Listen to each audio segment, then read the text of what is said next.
함께하면 됩니다. 함께하면 됩니다. 함께하면 됩니다. 여러분 끝까지 함께 갑시다. 함께하면 됩니다.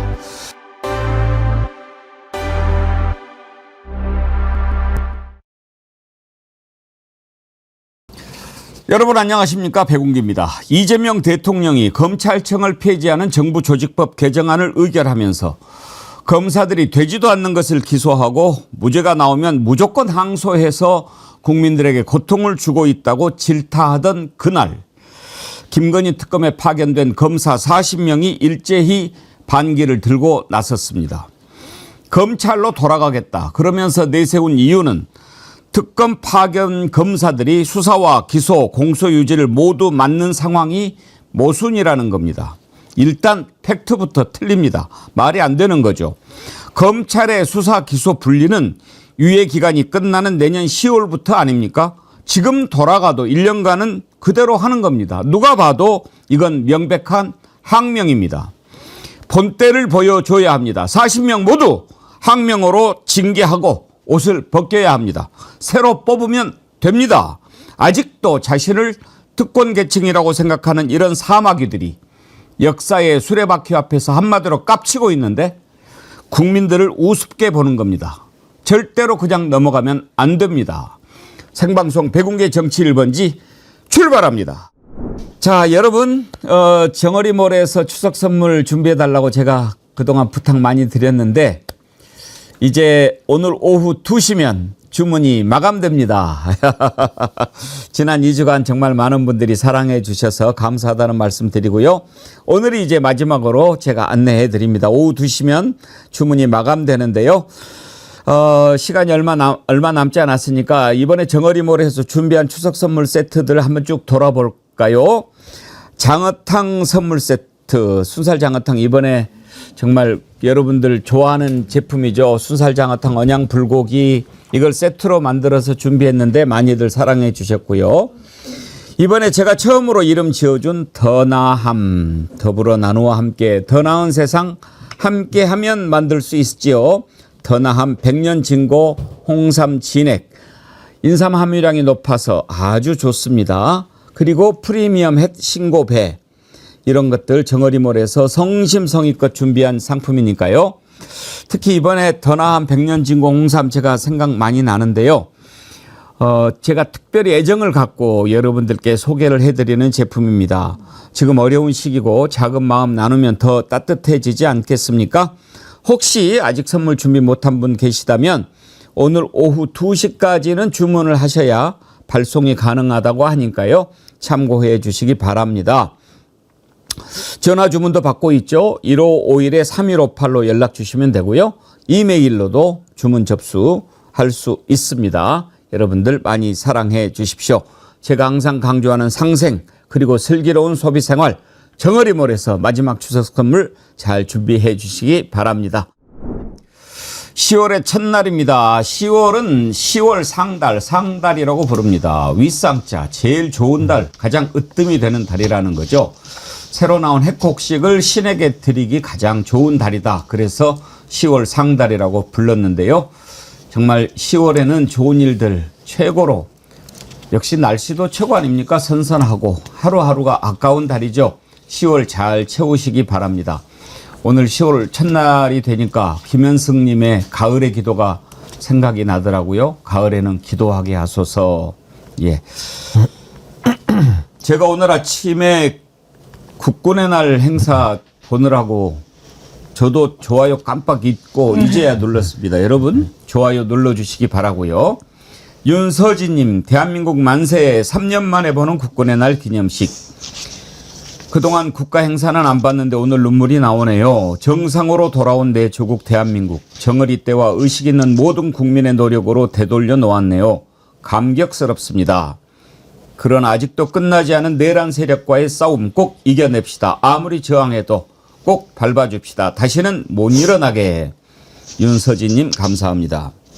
아까 최윤재님, 모처럼 대통령 부대 열중시어 하는 거 보내 그러셨는데, 예, 부대 열중시어 참, 전 윤석열 정말 나쁜 자식인데 가장 제가 분노했던 게 그거였거든요. 바이든 날리면 때 자기가 잘못한 것을 뉘우치지 않고 막 억지 쓰고 그러는 거 우리가 보지 않았습니까? 부대 열중시효가 그랬습니다.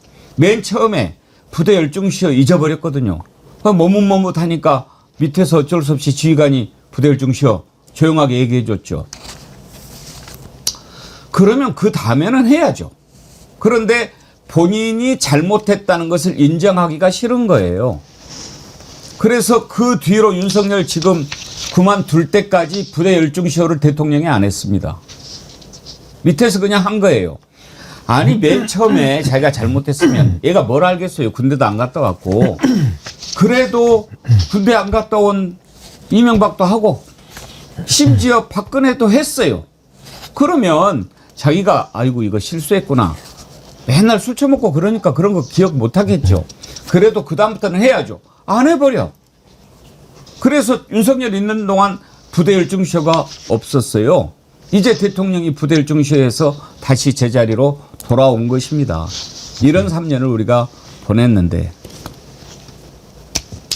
자, 오늘 함께 하실 세 분 패널 소개합니다.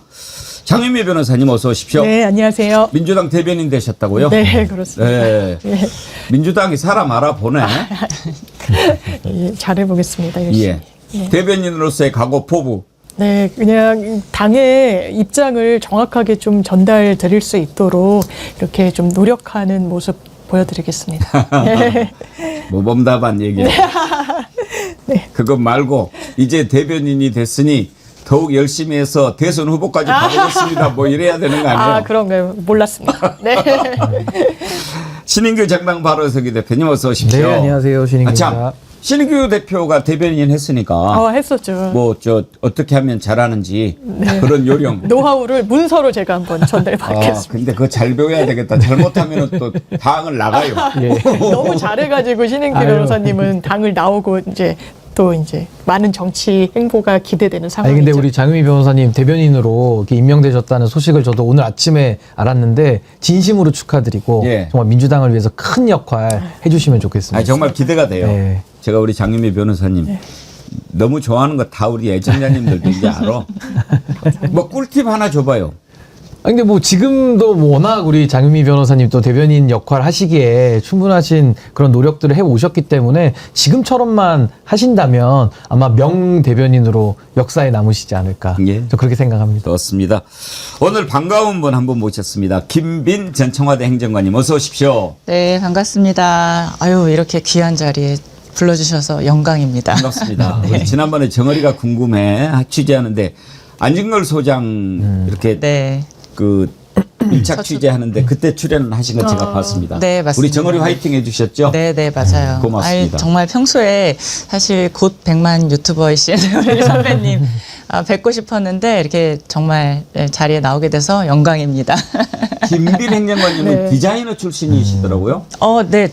벌써 10년 전에 제가 당에 들어왔을 때 그 전에 이제 제가 뭐 휴대폰 개발하고 그리고 제 사업을 좀 하다가 휴대폰 개발? 네, 제가 LG전자에 근무했었거든요. 네, 그래서 LG전자에 근무하다가 제 사업체를 이제 작게 열어서 이제 주로 수출을 했기 때문에 이제 해외에 있었는데 그때 당시 대표이신 문재인 대표님 예. 제안으로 당에 들어왔던 때가 벌써 이제 10년 전입니다. 그렇군요. 네. 그럼 문재인 대통령 때 청와대에 계셨던 거예요? 맞습니다. 예. 어디에 저 계셨어요? 국민소통수석에 국민소통. 소통수석실에 있었어요. 네. 당에서는 무슨 대변인이나 당에서 제가 추미애 당대표 시절에 이제 디지털 대변인이라고 네 그때 당원과의 소통 창구로서 이제 역할하고 그때 당시 당원들 대상으로 하는 굿즈 이런 게 별로 없었는데 그 평창올림픽 기념해서 더 패딩이라는 걸 또 만들어가지고 1시간 50분 만에 완판시키고 뭐 그런 그냥 그런 일들을 했었습니다. 기대가 됩니다. 오늘 잘 부탁드리고요. 네,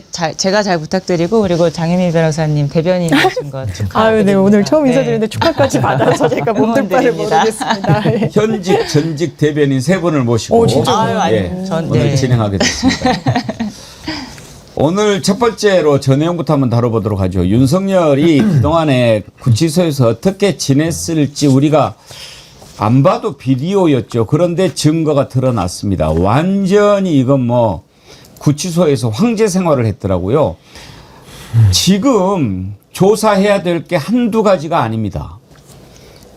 윤석열이가 처음에 구치소에 들어가 있을 때 경호처가 완전히 구치소를 압박해가지고 교도관 7명을 전담으로 붙여서 수발을 들게 했더라고요. 그리고 홍거방을 그쪽을 터가지고 완전히 그러니까 호텔로 따지면 스위트 2개를 다 쓰는 거죠. 그렇게 생활을 했어요. 그리고 그 지금 김현호라고 안양교도소에 가 있는 자, 이자가 그냥 계획서까지 만들어가지고 그렇게 하게끔 하고 이랬던 것들이 다 드러났습니다. 그러니까 지금 이제 구치소장 바뀌어가지고 다 이렇게 들여다보고 있으니 1.8평이 좁네 어쩌네 음식이 부족하네 지금 그따위 얘기하는 거 아닙니까? 정성호 장관 말대로 이제 뭐 완전히 배달앱 깔아주고 그렇게 해라는 얘기입니까? 이 내용부터 다뤄보겠습니다.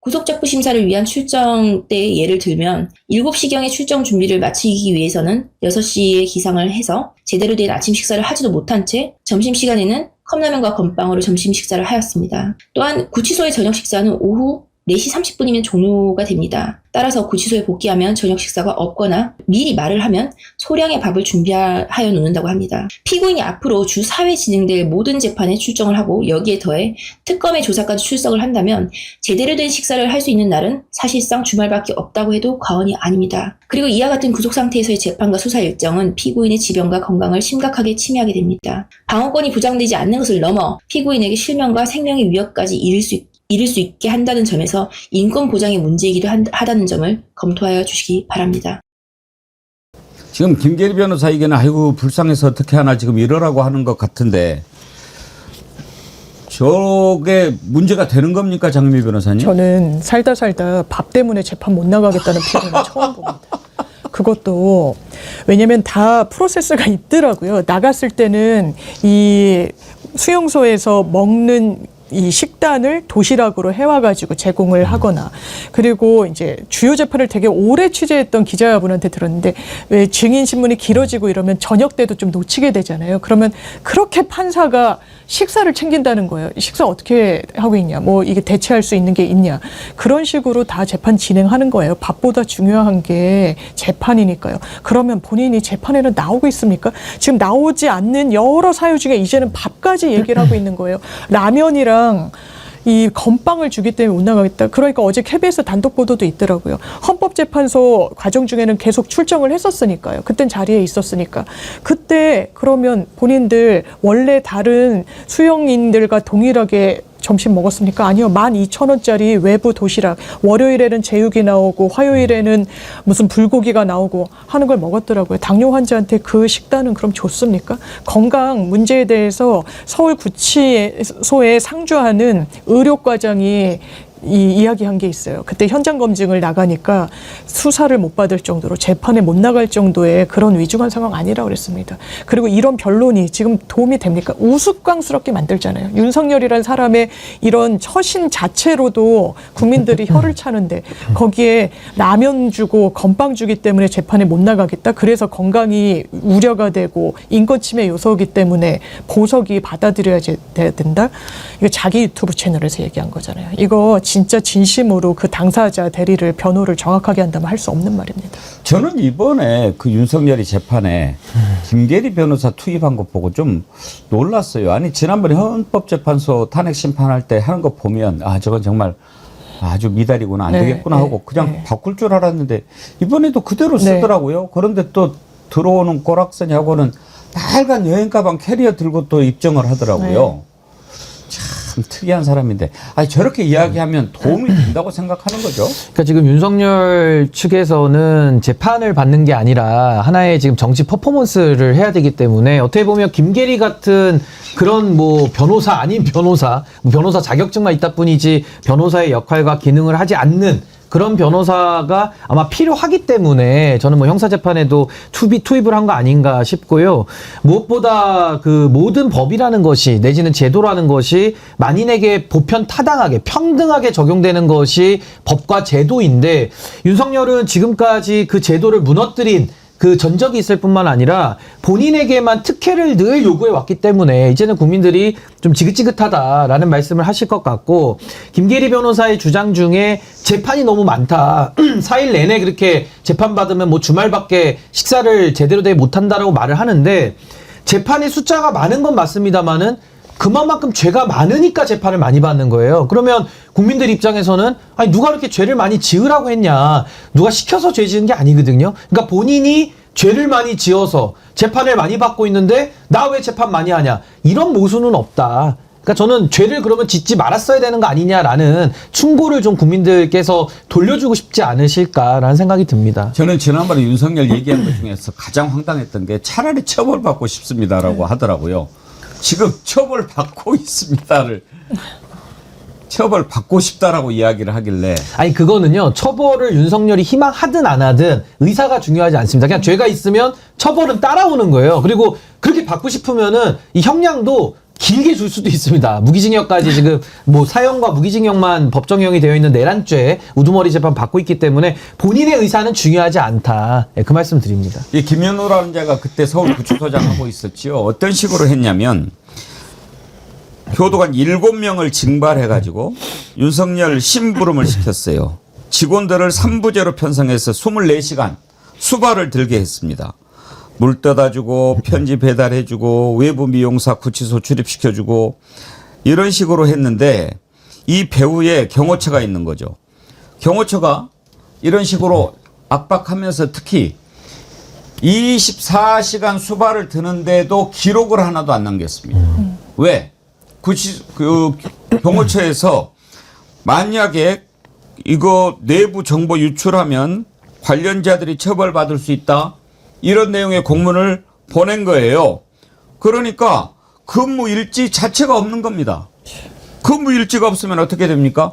이것 자체만으로도 지금 뭐 경호 대상자의 동정 유출을 처벌받을 수 있는데, 근무 일지 쓰게 했는데 근무 일지 안 쓴 거, 이건 처벌 안 받습니까, 신은규 대표님? 그러니까 이제 저 부분은 뭐 직무유기 부분을 검토해 볼 수 있겠는데, 더 중요한 건 뭐냐면요, 저 근무일지를 왜 안 썼겠습니까?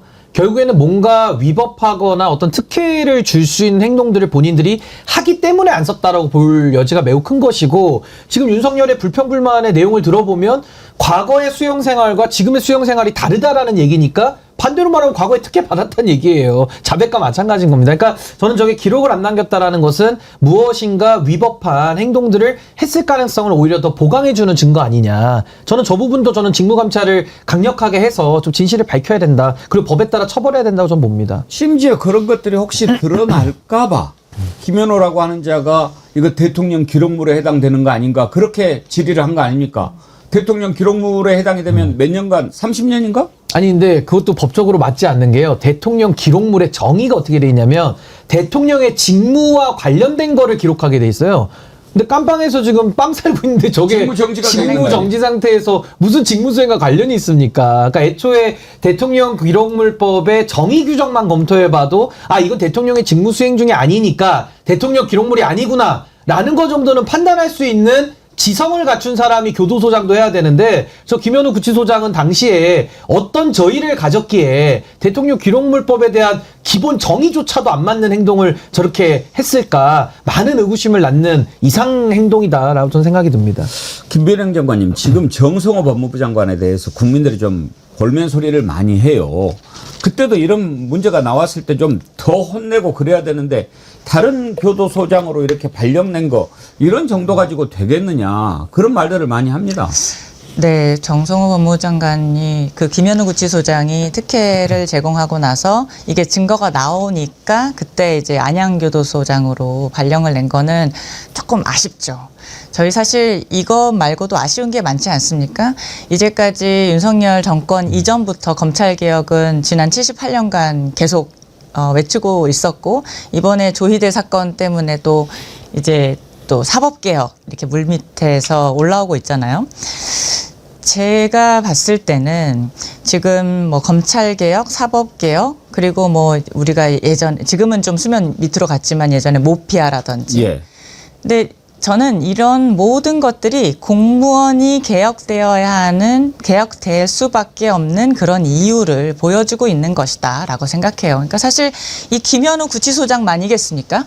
다른 교정 공무원들도 다 이에 따른 거 아니에요. 사실 김현우 구치소장이 안양교도소로 그냥 만약에 파면됐다고 면직됐다고 하더라도 또 다른 사람이 또 권력에 굴복해서 또 경호처에 굴복해서 뭐 이렇게 했을 수가 있다는 거죠. 그래서 결국에 중요한 거는 이 김현우라는 특정 인물뿐만이 아니라 우리 사회에서 깊숙하게 내재되어 왔던 정말 압력과 권력에 굴종했던 우리 공무원들의 어떤 좀 잘못된 관습, 관행 이러한 것들이 사회 깊숙한 곳에 그 뿌리 박혀 있고 반드시 개혁이 돼야 되는구나. 근데 이 개혁이 쉽지가 않다. 이러한 것들을 좀 보여주는 거라고 생각해요. 그러니까 물론 저도 정성훈 법무장관님의 그 발언이랑 이런 조치들이 사실 국민 상식에서는 당장 잘라버리고 당장 처벌하고 당장 감찰하고 이랬으면 좋겠잖아요. 그러니까요.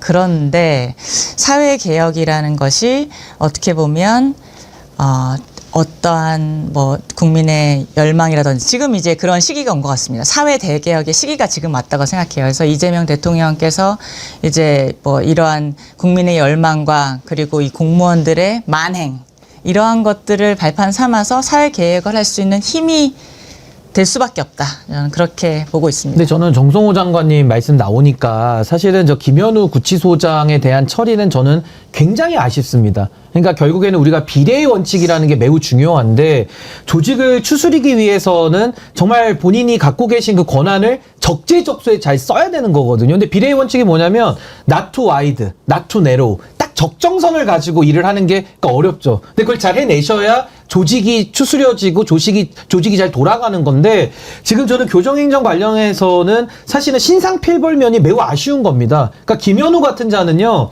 직무감찰도 신속하게 해야죠. 하고 밝혀내서 징계를 해야 되는데 그렇죠. 저걸 갖다가 그냥 전보 조치만 해버리다 보니까 앞으로 어떤 시그널이 되냐면은 야 윤석열한테는 좀 적당히 해서 타협해도 되나 보다 이런 시그널이 가는 거거든요. 그러니까 신상필벌을 정확하게 비례의 원칙에 따라서 하는 것이 물론 어렵지만은 그게 돼야 저는 조직이 제대로 돌아갈 수 있다. 전 그 부분은 조금 더 신경을 써야 될 것 같습니다. 정성호 장관이 잘 할 거라고 생각을 합니다만은 아무튼 이런 점들은 좀 아쉽다, 부족하다 이런 느낌 많이 갖게 됩니다. 강성도님, 경호처장, 교도소장 징계해서 연금도 못 받게 해야 합니다. 열불나서 미치겠습니다. 어떻게 윤석열을 케어했는지 이게 그 교도관들끼리 쓰는 내부 게시판이 있는데요. 거기에 이런 글이 올라왔어요. 탄핵 후에 법무부에서 감사해야 할 일들라고 올라왔는데 여기를 보면 윤석열이 어떻게 외부에서 들어온 미용사의 손질을 받았는지 지시한 자에 대한 책임, 특별한 사정이 없음에도 주말과 휴일에 변호사 접견을 무한정하게 한 근거와 지시자에 대한 조사, 교정보안직원 7명을 증발해서 윤석열 심부름꾼과 사동 도우미로 부렸는데 그 지시를 한 사람, 그 직원들이 3부제로 운영돼서 24시간 수발을 들었는데 그게 근거가 있는 일인지 조사와 책임자 처벌이 필요하다. 이런 일들이 자체 조사가 이루어지고 책임자 처벌이 이루어지지 않는다면 우리 교정이 국회 감사에서 온갖 수모를 당하고 예산도 받지 못할 것이다. 감사 담당관실은 철저히 조사하기 바란다. 이렇게 필요성을 제기한 글을 올리니까 이 글에 실제는 이것보다 더한다, 더했다, 원칙대로 했어야 된다 이런 댓글이 85개나 달렸어요. 그러니까 교도소 내부에서는 이런 일들이 있었다고 하는 것을 다 알고 있었다는 거 아닙니까? 그러니까 내부 폭로로 저희도 알게 되는 거예요. 왜냐하면 그 상황을 그 불법 행위를 다 목도한 다른 동료 교도관들이 있었으니까요. 지금 내용도 한두 가지가 아닙니다. 뭐 5대의 캐딜락이 항시 대기하고 있고 그것을 타고 출정했다는 그런 의혹도 있는데 밝혀야 되겠죠. 뿐만 아니라 이 교도관들이 7명이 징발이 돼가지고 별도 본인들의 업무가 있을 텐데 8시간씩 3개 시간으로 나눠가지고 24시간 수발을 들었다는 거 아닙니까? 일지도 쓰지 않았다는 거예요. 그것뿐입니까? 그 전 교도소장 같은 경우, 서울구치소장 같은 경우에는 윤석열 대통령을 위한 지침을 별도로 그 계획서를 만들었다는 거 아닙니까? 그 계획서의 내용을 보면 수감이 됐던 전직 대통령, 이명박 박근혜 전 대통령도 누리지 못한 특혜 중에 특혜를 누립니다. 저희가 서울구치소는 너무너무 과밀화돼 있기 때문에 변호인 접견도 딱 시간이 거의 한 10시부터 한 4시 정도까지를 하는데 그것도 다 차 있으면 가지도 못해요. 어떻게 했을까? 24시간 변호인 접견을 한 거잖아요. 그러면 그동안 퇴근하고 업무에서 나와야 되는 그런 교도관들의 업무가 계속 연장이 되는 거죠. 실제로 그걸 누릴 대로 누리지 않았으니까. 강희구 부속실장이 그것도 휴대전화는 못 갖고 들어가요. 전자기기는 절대로 반입이 돼서는 안 됩니다. 그것으로 다른 뭐 범행을 모의할 수도 있고 다른 정보에 접근할 수도 있어서 그래요. 근데 들고 들어가서는 보여주면서 토리가 잘 지내네. 누구 강아지 안부를 묻고. 이게 교도행정의 근간이 돼서 되겠습니까? 윤석열 전 대통령이라면 더 책임이 엄중한 사람이에요. 일반 수용자보다도 엄격하게 해야 될 필요성이 있고 보는 눈도 많은데 겁도 없다. 왜? 내란이 끝난 이후에 임명됐던 사람 아닙니까? 그러니까 자기 자리 보존하기 위해서 어디에 줄 서야 된다라는 걸 그냥 보여준 거죠. 불법까지 자행하면서 본인이 인식했으니까 일지조차 못 써가면서 이거 어떻게 해야 되는 게 는지 본인들이 잘 알고 있는 거 아니겠어요? 왜 그렇게 했겠습니까? 윤석열이 하는 걸 보니까 야 이거 잘하다가는 이거 탄핵 기각되고 윤석열이 다시 대통령 돌아갈 수도 있겠네? 이런 생각을 하게끔 만든 거 아니겠습니까? 잠시 후에 살펴보겠지만 결국은 지기현이가 말도 안 되는 짓을 해가지고 탈옥을 시켜줬잖아요. 그걸 보면서 가슴을 쓸어내린 교도관들 많았을 겁니다. 아이고 그때 일반 자법처럼 됐다가는 나는 진짜 큰일 날 뻔했네. 이런 생각했을 거예요. 그렇게 만든 자들이 누굽니까? 녹수님 아직도 보석 결과가 안 나오는데 신변한테 물어봐 주세요. 불안합니다. 이러다가 또 기어 나오는 거 아닌가 몰라요. 어떻게 될까요? 근데 이제 보석 재판 같은 경우는 보석에 지금 대상도 되지 않을 뿐만 아니라 뭐 건강상의 이유를 주장을 하고 있는데 지금 하는 짓을 보면은 수용 생활에는 넉넉한 건강을 갖고 있다라고 저 같은 일반인이 봐도 그 건강 상태는 보여지기 때문에 보석은 기각이 될 걸로는 보이는데 이게 뭐 날을 딱 정해놓고 결정에 올라오진 않으니까 조금 기다리시면 저는 기각으로 잘 처리가 될 것 같고요.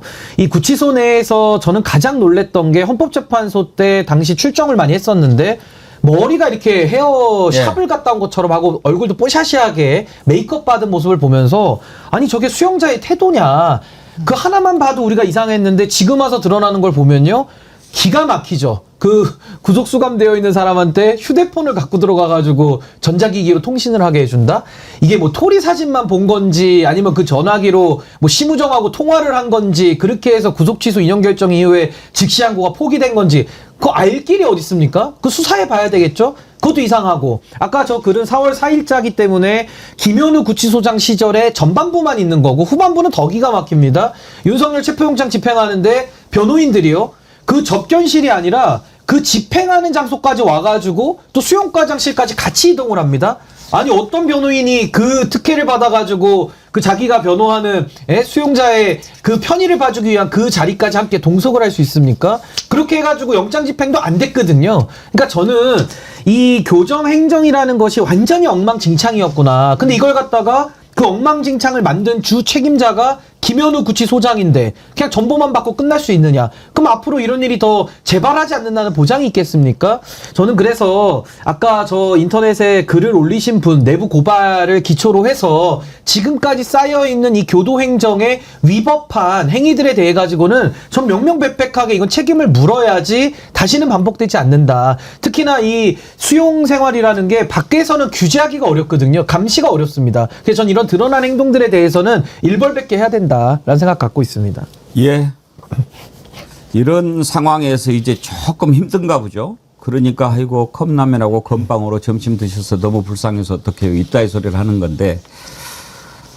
예. 자, 윤석열 다음에 지기현이 얘기해 봅시다. 지기현이가요. 말도 안 되는 조건으로 윤석열 풀어주지 않았습니까? 그런데 야, 이자 아주 수상한 일이 많아요. 특히 결정적인 대목에서 휴대폰을 2번이나 바꿨어요. 뭘까요? 오늘 또 마침 휴대폰 전문가 나오셨어요. 한번 좀 제대로 따져볼 수 있겠는데 민주당의 김용민 의원이 국회에서 제기한 의혹 한번 들어보시죠.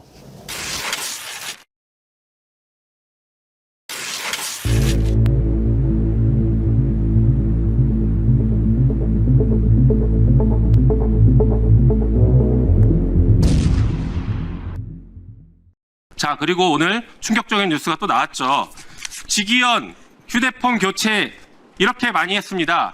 2025년 2월 4일 날 윤석열의 구속 취소에 대해서 청구가 들어가니까 이날 갑자기 휴대폰을 교체합니다. 6년 만에 교체했다고 합니다. 그리고 나서 5월 16일 날 다시 휴대폰을 한번 교체합니다. 5월 16일은 이틀 전인 5월 14일 날 바로 이 자리에서 직위원의 슬접대 의혹이 폭로가 된 날입니다. 자, 2월 4일 날 6년 만에 교체한 게 갤럭시 25, S25 공기계가 184만 원.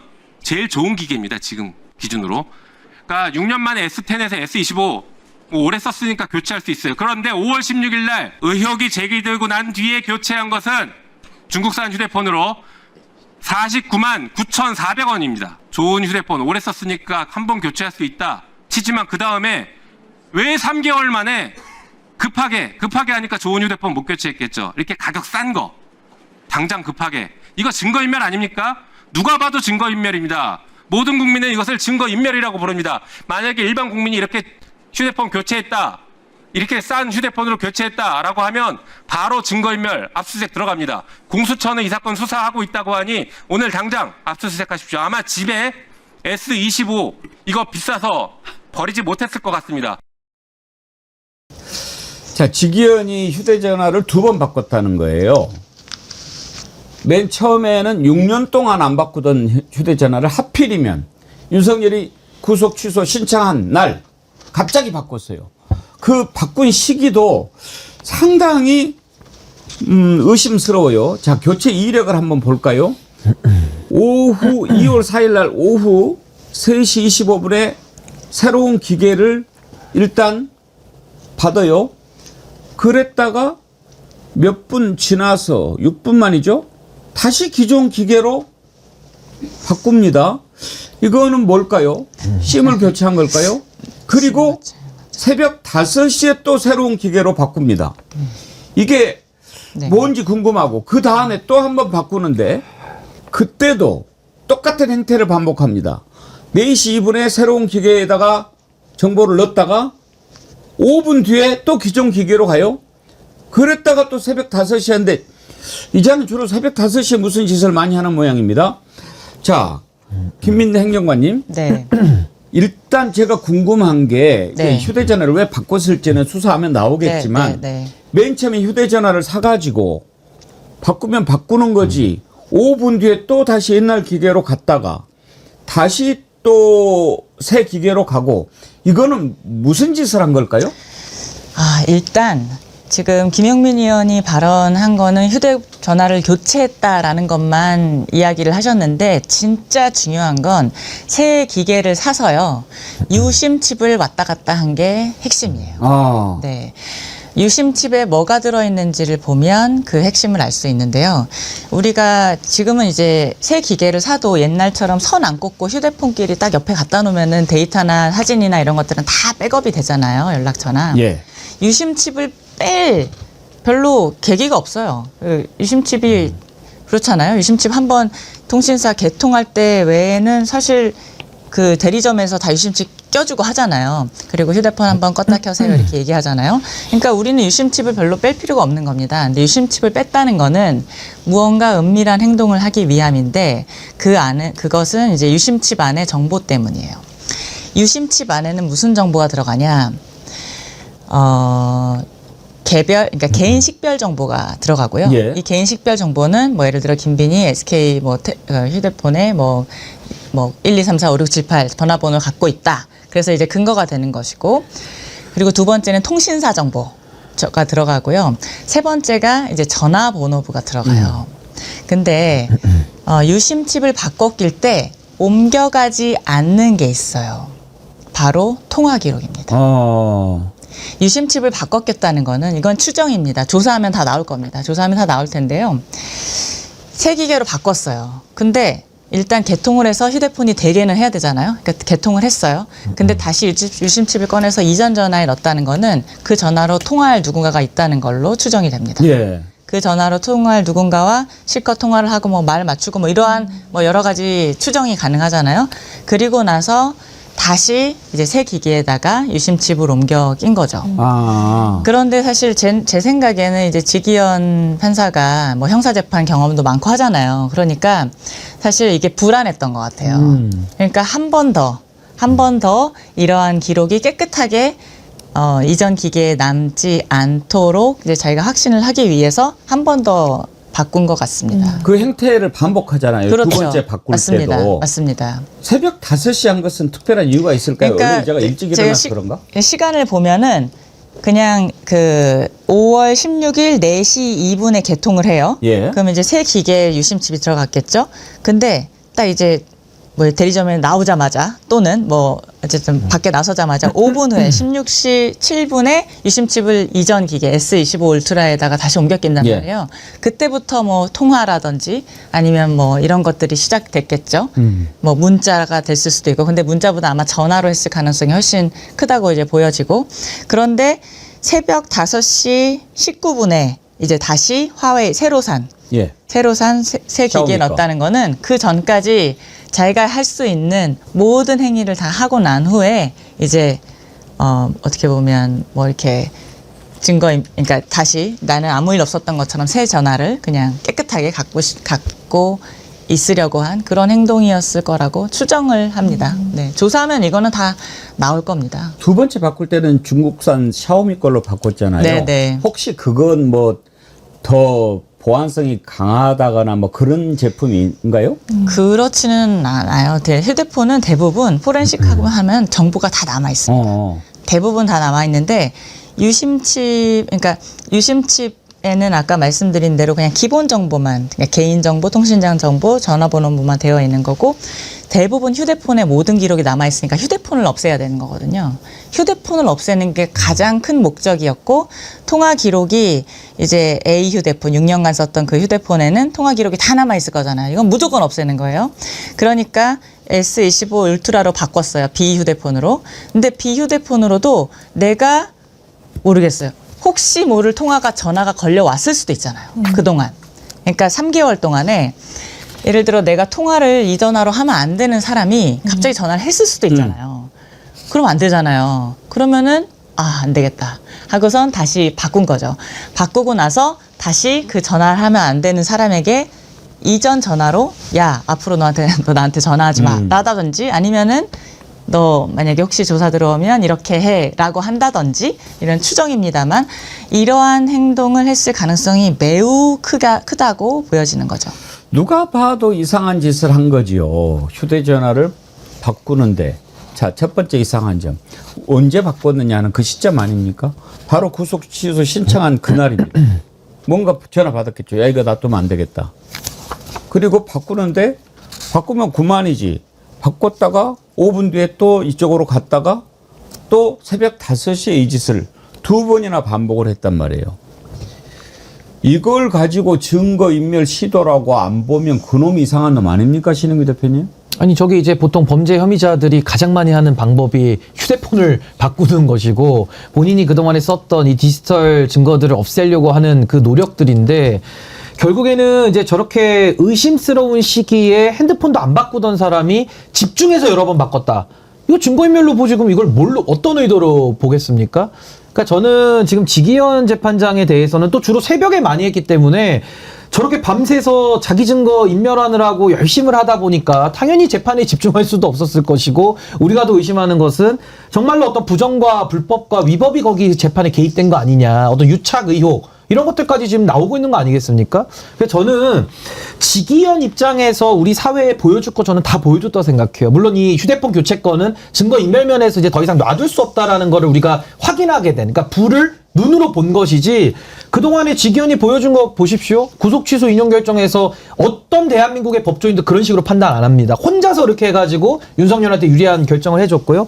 동시에 윤석열 재판에 있어서는 재판 지연도 문제지만은 특혜, 뭐 예를 들면 영상 촬영을 초반에 허락을 안 해준다든지 아니면 걸석 재판으로 바로 들어가면서 윤석열에 대한 구인 절차를 하지를 않습니다. 그러니까 이런 식의 지금 지기현이 보여줬던 사법을 도구화해서 윤석열을 지키기 위한 나름의 노력은 이미 우리가 다 확인을 했거든요. 그럼 이제 여기에 대해서 우리가 남은 것은 조희대 대법원장을 압박해서 사법부에 인사조치를 하게 한다. 근데 이것도 지금 가망은 없습니다. 그러면 저는 국회가 나서서 지기현에 대해서는 탄핵을 저는 이번 주 아니라도 저는 해야 된다고 봅니다. 탄핵을 통해서 직무를 정지시켜야 되는데 그 직무 정지에는 권한은 국회만 갖고 있거든요. 근데 그거를 하지 않고서 우리가 바깥에서 알 수 있는 정보는 제한되어 있고 시간은 흘러가고 있기 때문에 저는 지금은 이 정도까지 왔으면은 전 지기현에 대해서는 더 이상 의사를 물을 필요 없이 국회가 저는 법과 원칙대로 정리하는 것이 맞다. 그리고 지금 뭐 법원에서도 감찰 결과 내놓으면서 뭐 공수처 수사 또 지켜본다 그러잖아요. 어느 세월에 그걸 다 지켜보고 정리합니까? 그러니까 저는 지금 지기현의 룸살롱 의혹까지 갈 것도 없이 이 휴대폰을 교체하면서 본인의 모종의 그런 여러 가지 유착의 의혹들을 지우려고 했던 이 흔적들은 저는 탄핵 소추를 통해서 전 헌법재판소의 결정을 받아봐야 된다. 저는 그렇게 봅니다. 동의합니다. 근데 궁금한 게 하나 있는데요. 자, 지기현을 탄핵할 수 있죠. 탄핵해가지고 헌법재판소에서 최종적으로 파면을 시키면 되는데 지금 공수처 수사 결과를 지켜보자 뭐 이렇게 하지 않습니까? 그러면 지금 탄핵해놓고 그 탄핵 심판에 이르는 과정에서 그 시간에 그 기간에 지기현 범죄 사실이 공수처 수사를 통해서 드러나면 그대로 인용할 수 있습니까? 아니면은 탄핵 심판할 당시에 그걸 확보하지 못하면은 안 되는 겁니까? 그러니까 탄핵 심판은 이제 6개월 안에 선고를 내리게 되어 있는데요. 그 과정에서 수사 결과가 나온다거나 한다면 충분히 제출할 수 되는 있습니다. 거죠? 당연하죠. 그리고 일단 탄핵을 시키는 건 매우 근데 이제 필요할 행위 것 자체는 같아서. 과거의 행위죠. 그러니까 지기현을 탄핵을 소추할 당시까지의 누적됐던 위법 사항과 위헌 위법 사항을 가지고 하는 것이고 증거를 보강하는 거는 탄핵 심리가 종결되는 그날까지 다 제출할 수 있는 겁니다. 증거 보강하면 당연하죠. 되는 거니까요. 예. 근데 저는 중요한 게 뭐냐면 이 정도 상황까지 왔는데도 아무 조치도 못하고 우리가 다 이렇게 멀뚱히 눈만 껌뻑껌뻑하면서 구경만 하고 있는다? 그 나중에 가서 그럼 누가 책임집니까?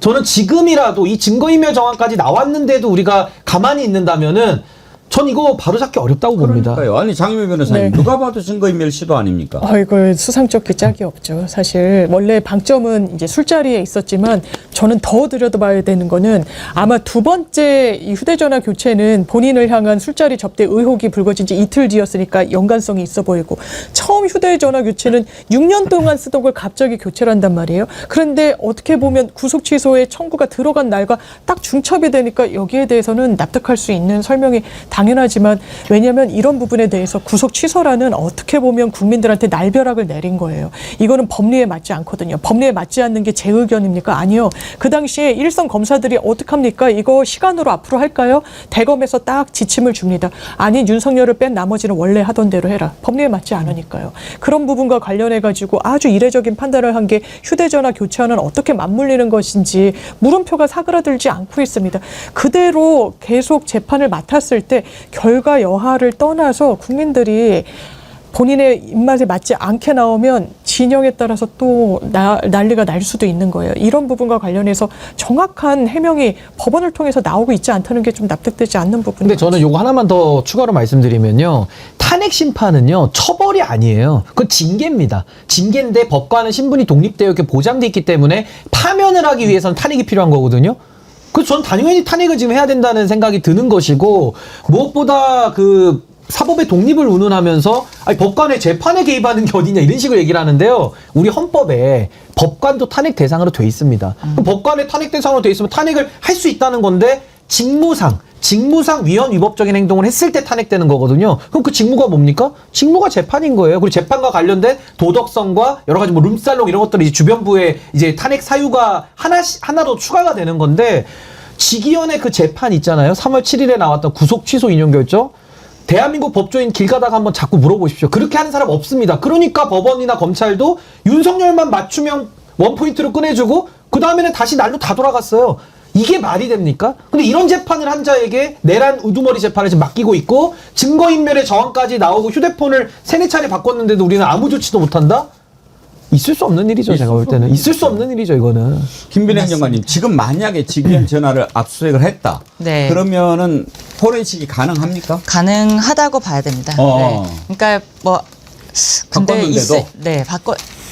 실물이 존재한다면 무조건 나온다고 봐야죠. 예. 근데 저는 아까 그 변기 변호사님 말씀하신 거에 더해서 징계, 당연히 탄핵도 해야 되죠. 그러니까 지금 이렇게 의혹이 많은 사람한테 어떻게 재판을 맡기겠어요. 이거는 정말 말도 안 되는 일이고, 전 그것보다 더 중요한 게 지금 공수처 수사라고 생각하는데 이 공수처 수사에서 반드시 이 휴대폰 그러니까 전체 3개를 다 압수를 해서 그 안에 있는 데이터를 다 복구를 해야 됩니다. 그래서 사실 제가 좀 제보를 받은 것들이 이제 판사 출신 분이 계신데, 그 지기현 판사가 원래 조금 특이한, 약간 뭐 좋은 말로 특이한 거죠. 그러니까 어떻게 보면 우리가 좀 이렇게 속칭 얘기하면 약간 도라이기가 있는 그런 인물이었대요. 그러니까 한 예로 뭐 예를 들어 무슨 그리고 굉장히 활발한 활동을 했다는 거예요. 그러면은 이 활발한 활동 중에 룸살롱도 있을 것이고 뭐 다른 것도 있을 수가 있다. 이러한 것들이 있고, 뭐 실례로 굉장히 활발해서 뭐 정말 다른 사람들과 친해지기 위해서는 뭐 그거와 친해지기 위한 학원을 다닌다든지 뭐 이런 식으로 굉장히 오버하는 그러한 노력까지 보인다고 하는 거예요. 그래서 저는 사실 다들 궁금해했잖아요. 아니, 지기현 판사가 윤석열 대통령이랑 무슨 관계가 있나? 왜 저렇게 했지? 왜 자기의 그러니까 거의 목숨을 거는 거 마찬가지잖아요. 자기 판사 목숨을 윤석열한테 걸지? 하는 생각이 들잖아요. 전 그 이면에 휴대폰을 파보면 그 이유가 나오지 않을까. 그런 강력한 의심이 듭니다. 저는 그 이유는 알 것 같은데요. 그러니까 김현우 구치소장의 이상 행동과 비슷하지 않습니까? 예. 그럼 저자들이 왜 그렇게 했을까? 예. 탄핵 선고가 나오기 전이거든요. 그러니까 저자들은 탄핵의 기각에 베팅을 한 거예요. 아니, 베팅해서 만약에 윤석열이 돌아왔으면 지기현이는 그 다음에 대법관 되지 않았겠습니까? 그러니까 그 동기는 뻔한 거예요, 제가 볼 때는. 근데 거기에 생각만 그렇게 한 것도 괘씸하지만 행동을 해버리지 않았습니까? 그래서 윤석열이가 실제로 3월 7일에 지기현의 말도 안 되는 구속취소 이런 결정과 심우정의 즉시하고 포기, 그걸로 실제로 걸어 나왔습니다. 그럼 그 결과물까지 우리가 확인을 한 마당에 전 지기현이의 그 동기는 차고도 넘친다고 보고요. 이거 수사가 엄정하게 필요한데 지금 안 되고 있으니까 전 그럼 지금 할 수 있는 유효적인 실효적인 조치는 지기현 탄핵으로 재판에 손띄게 만드는 것밖에 없다. 그러고 나서 수습을 해 들어가야죠. 네, 저도 제가 말씀드리고 싶은 것도 바로 그거였는데요. 그런데 사실 그 입신양명 요것만으로는 이게 설명이 안 돼요. 그러니까 그냥 내가 잘 되고 싶어서 대법원장 되고 싶어서 뭐 되고 싶어서 이것만으로는 설명이 안 돼요. 그것 때문에 이렇게 리스키한 걸 건다? 저는 그 이면에 이러한 것들이 있을지 않을까. 그러니까 예를 들어 자기가 숨겨야 할 것들이 있다. 숨기고 보필해야 될 것들이 있다라고 하면 그게 말이 되죠. 휴대폰 교체가. 그렇죠. 휴대폰 아니요, 윤석열에게 자기 그 판사의 이러한 그 운명을 베팅하는 것 자체가 캐비넷 같은 거 말씀하시는 맞습니다. 자기의 캐비넷 그렇죠. 뭔가가 걸려 있는. 자기가 검찰에 의해서 뭔가 이렇게 걸릴 만한 것들이 감춰져야 된다. 그렇죠. 이런 그러니까 이 정도가 다 있을 수 있는 거죠. 다 있어야 되는 거죠. 입신양명. 윤석열 쪽에서 풀어놓은 문제, 뭐 국정원이나 검찰이나 맞습니다. 뭐 이런 데서 정보해가지고 너 이거 저기 안 하면은 너 바로 이거야. 우리가 흔히 그 캐비넷이라고 영화에서 가족을 인질로 잡고 그냥 협박하는 것처럼 그렇게 쓴 거 하나.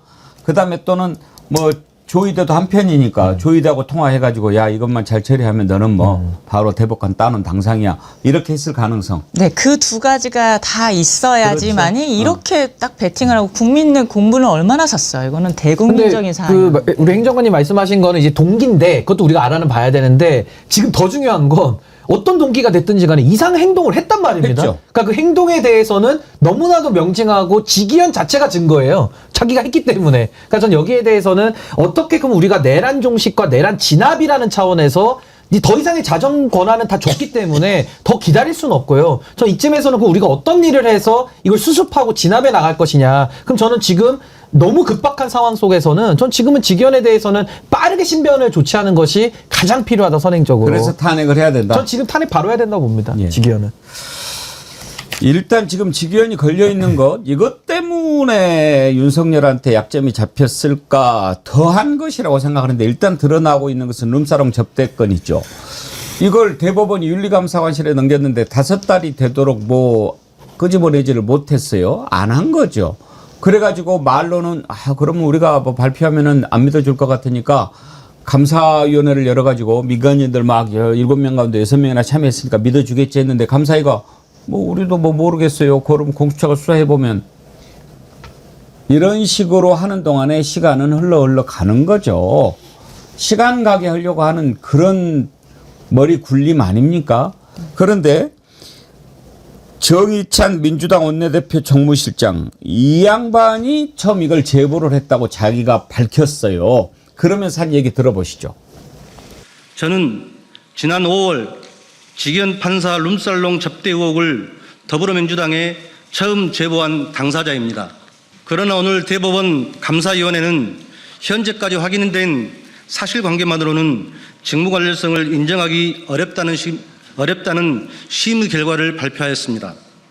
이는 제가 제보자로부터 받은 제보 내용과 명백히 배치되는 것입니다. 첫째, 제보자는 1년에 한 번이 아니라 지난 수년간 본인이 직접 20여 차례 룸살롱 접대를 했다고 말했습니다. 둘째, 대상 법관 직위원이 비용을 지불한 것이 아니라 제보자가 비용을 지불했다고 말했습니다. 셋째, 1차에서 식사와 술을 마시는 사이 수준을 넘어 회원제로 운영되는 수백만 원대의 비용이 드는 룸살롱 접대임을 분명히 말했습니다. 2025년 4월 29일 18시경 여의도 모 식당에서 저는 제보자와 만났습니다. 제보자와 할 직위원이 윤석열 석방한 이유를 이해하지 못하겠다.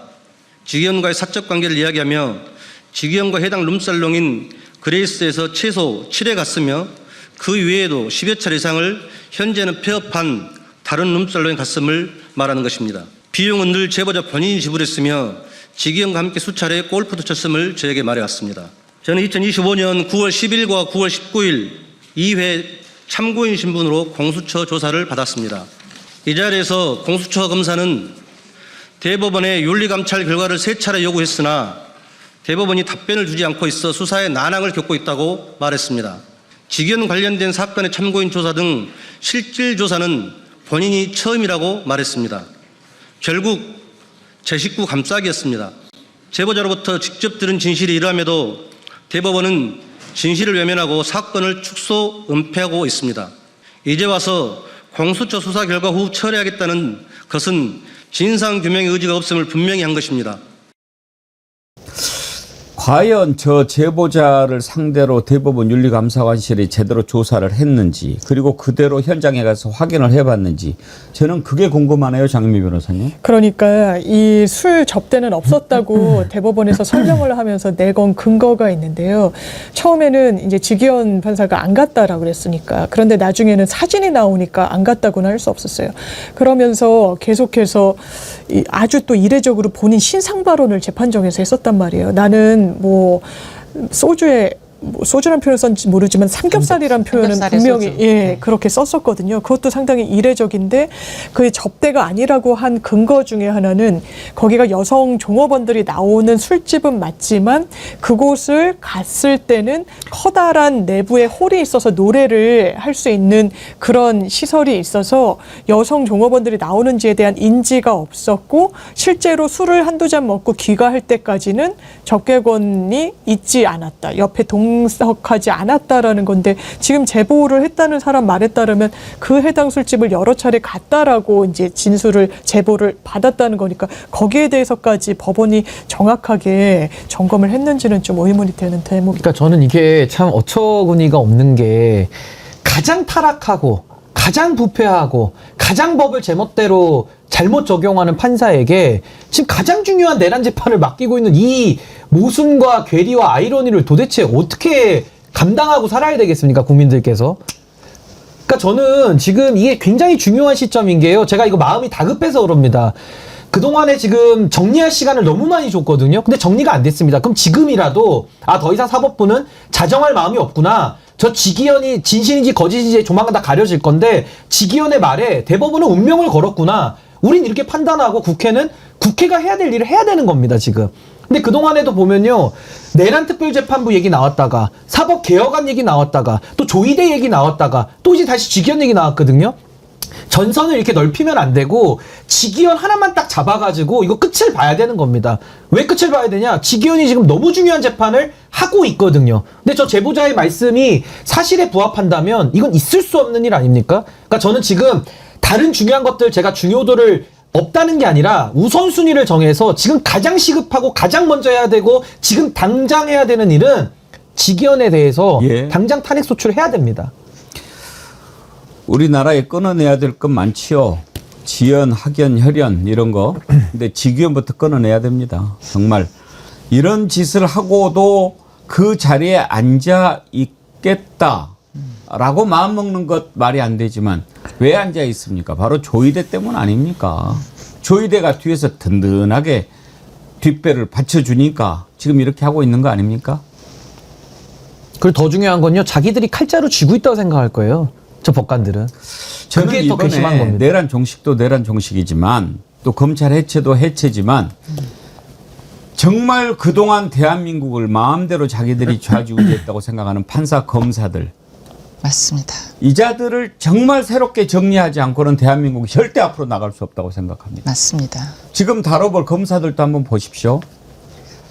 이번에 민중기 특검에 파견 나가 있는 검사 40명이 무더기로 한 놈도 빠짐없이 다 일치 단결해가지고 우리 돌아가겠다, 못하겠다 이렇게 지금 선언을 한 겁니다. 그 중에 한 놈도 없단 말입니까? 그 중에 한 놈도 없단 말입니까? 이래서는 안 된다고 얘기하는 놈이 그거에 바로 지금 대한민국의 검사 새끼들입니다. 그러면서 민중기 특검을 협박을 해요. 당신 입장 밝혀라. 우리가 왜 돌아가야 되냐? 아니 지금 검사 수사 기소 분리해가지고 못하게 돼 있는데 우리가 지금 특검에서 수사하고 기소하고 공소유지 다 해야 되는데 이 법 정신에 어긋나지 않냐? 이런 논리를 대는 거예요. 그러면 지금 돌아간다. 그럼 돌아가면 뭐 화장실 청소합니까? 지금 검찰 그대로 하는 거예요. 유예기간 있잖아요. 1년. 1년간 지금 검사들 그대로 하는 거예요. 수사하고 기소하고 공소유지하고. 그런데 지금 돌아간다? 그러면서 특검한테 입장 밝혀라? 뭘 밝히라는 겁니까? 이거는요. 명백한 항명이고 반란입니다. 저는 이 자식들 다 집어넣어야 된다고 생각합니다. 어디다 대고 이 자들이요. 지금 신은기 대표님 파견 나와 있잖아요. 정부가 공직자가 인사 발령 받고 와서 일하고 있는 거잖아요. 근데 지금 이렇게 이야기한다. 이거 항명 아닙니까? 그러니까 저는 집단 항명으로 규정하고요. 그러니까 지금 저 40명의 특검 파견 검사들이 본인들의 선배인 윤석열과 그 검찰 일당들이 나라를 망쳤다는 거에 대해서 도대체 어떤 생각을 하고 있길래 저런 식의 태업이나 파업을 할 수 있겠느냐. 이건 공무원의 의무에 맞지 않기 때문에 전 당연히 책임을 물어야 된다라는 입장이고요. 동시에 지금 이게 너무나도 안타까운 현실인 게요. 특검이라는 거는 기한이 정해져 있지 않습니까? 그리고 지금도 범죄자들은 뭐 김건희를 중심으로 다 증거 없애고 자기들끼리 입 맞추고 이러고 있습니다. 한시가 급하고 한시가 지금 내란 종식을 위해서 특검이 이 진실을 규명해야 될 모든 권한을 갖고 있는데 여기서 지금 막혀버렸다? 그럼 도대체 이거 소는 그러면 이제 누가 키워야 되느냐. 뭐 일각에서는 이제 분노하다 보면은 야 그럼 검사들 다 내보내고 뭐 바깥에서 사람들 데리고 와서 하자. 근데 그것도 현실적인 대안은 아니거든요. 그러니까 이게 개혁과 현실을 처리하는 이 두 가지의 어려운 문제를 이끌다 보니까 전 이런 안타까운 상황이 왔다고 봅니다. 그래서 제가 한 3주 전에 글을 하나 썼어요. 투수가 공을 던지는데 좋은 투수가 되기 위해서는 강속구만 계속 던져가지고는 어깨 빠진다. 그리고 3회 이상 못 버팁니다. 그리고 강속구만 계속 던지면요. 타자들이 눈에 익어가지고 어느 순간에 방망이 휘두르면 그 공 장외로 넘어가거든요. 그러니까 저는 타자의 타이밍을 뺏는 게 너무 중요한데 직구도 던지고 또 볼도 던지고 또 가끔은 뭐 위협구도 한 번씩 던져줄 수 있죠. 근데 이거를 갖다가 계속 직구만 던지는 식으로는 이거 개혁을 해내기가 참 어렵겠다. 그래서 저는 지금도 이 검사들의 집단 반발을 저는 규탄하고 책임을 물어야 된다는 입장임에도 불구하고 내란 종식이라는 이 큰 틀에서 그럼 어떻게 이 현실의 위기를 돌파할 것이냐. 전 여기에 대한 정말 진지한 고민이 좀 필요하다. 그 말씀도 드립니다. 이자들 어떻게 해야 될까요? 한번 생각해 보도록 합시다. 변함없이님 특검법 바꿔서라도 파견 검사 당적을 가졌어도 가능하게 만들어서 신인규 변호사 특검으로 보내주세요. 그러시는데. 자, 이 40명 어떻게 처리했으면 좋겠습니까? 한번 들어보고 여러분들 의견을 들어보겠습니다.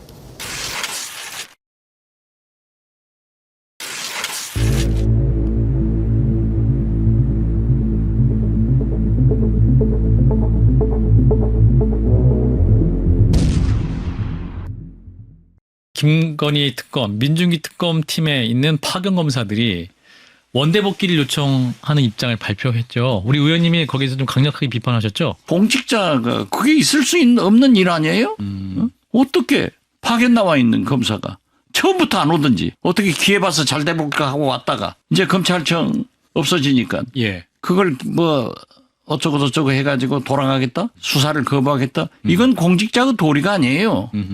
그리고 심우정 검찰총장이 검찰 특검에 출두하는 것이 옛날 모셨던 상사이기 때문에 가슴 아프더라도 그렇게 나와서 10명이 나와서 오셔가고 이런 의전하듯이. 것은 옳은 태도가 아니잖아요. 이러한 것은 공직기강 차원에서도 법무부 장관이 강한 아하. 감찰을 지시해서 징계해야 된다. 저는 그렇게 생각해요. 김민 행정관님, 제자들 어떻게 처리하는 게 좋겠습니까? 아, 정말 특검이 골치가 아플 것 같습니다. 지금 이 특검에 연장하는 것도 지금 큰 이슈가 돼 있고, 무엇보다 국민들께서 원하시는 게 이제 내란 세력을 어떻게든 빨리 심판하는 것이고, 가장 중요한 게 이 김건희 특검인데, 사실 이제까지 지금 이 검사 40명의 태도를 보면 이제까지 김건희 수사가 과연 제대로 이루어진 것은 맞을까? 라는 의문까지 드는 거 아니겠습니까? 그래서 지금 민중기 특검께서 진짜 고민이 많겠다 이런 생각이 들고, 이게 우리한테 또 보여주는 게 이 기득권 검사 카르텔, 특권의식. 아까 박지원 의원께서도 말씀하셨잖아요. 공직자예요. 박은정 의원도 얘기했잖아요. 행정공무원입니다. 예를 들어 문체부 또는 산자부 공무원이 나 파견 가기 싫으니까 나 돌려보내주세요 라고 썼다고 생각해보세요. 그래? 그래? 어떻게 검사들, 이거는 그 본인들이 처음부터 지금까지, 지금 이렇게 검찰청에서 근무했던 그 1분 1초 한순간 한순간이 특권의식에 쩔어 있었다. 그리고 더 그게 강화됐고, 내란 세력의 지금 특검의 심판을 받고 있는 중이고, 검찰청이 해체되는 이 순간에도 그 특권의식은 없어지지 않았다. 아직도 반성을 안 하고 있는 거죠. 반성이 전혀 온실가스님, 없는 거죠. 집단항명죄는 이럴 때 적용하는 거다 그러셨는데, 장유미 변호사님, 네. 이자들 어떻게 처리하면 좋겠습니까? 그러니까요. 본인들이 혼란스럽다는 거예요. 근데 알고 왔습니다. 검찰은 검찰개혁으로 검찰청이 이 수사기소가 분리되는 상황에서 특검법이 의결이 되면서 특검이 발족했을 때 그 상황을 모르고 왔나요? 알고 온 거예요. 그런데 왜 우리 보고는 수사기소 다 하라고 하면서 검찰은 수사, 기소를 나누냐. 이건 법이 달리 돼 있으니까요. 특검이란 건 집중 수사를 해가지고 공소유지까지 하도록 지금 법이 그렇게 설계돼 있는 거예요. 뭐가 혼란스럽습니까? 지금 알게 된 건가요? 이런 부분과 관련해서 최소한의 직업 윤리를 가져야 됩니다. 지금 나와 있는 이 40명의 김건희 특검 검사들 주말도 없이 일하고 그런 부분 잘 알고 있어요. 그런데 내부 동인에는 그런 게 있는 것 같아요. 검찰이 없애진다고 하는데 지금 검찰 구성원들, 특히 선배들, 거기에 책임 있는 사람들 찍소리도 못하고 있다. 그런데 우리 수사는 조금 응원을 받는 것 같고, 국민들이 손뼉을 쳐주시니까 우리라도 목소리 내자. 아니요. 완전히 착오한 겁니다.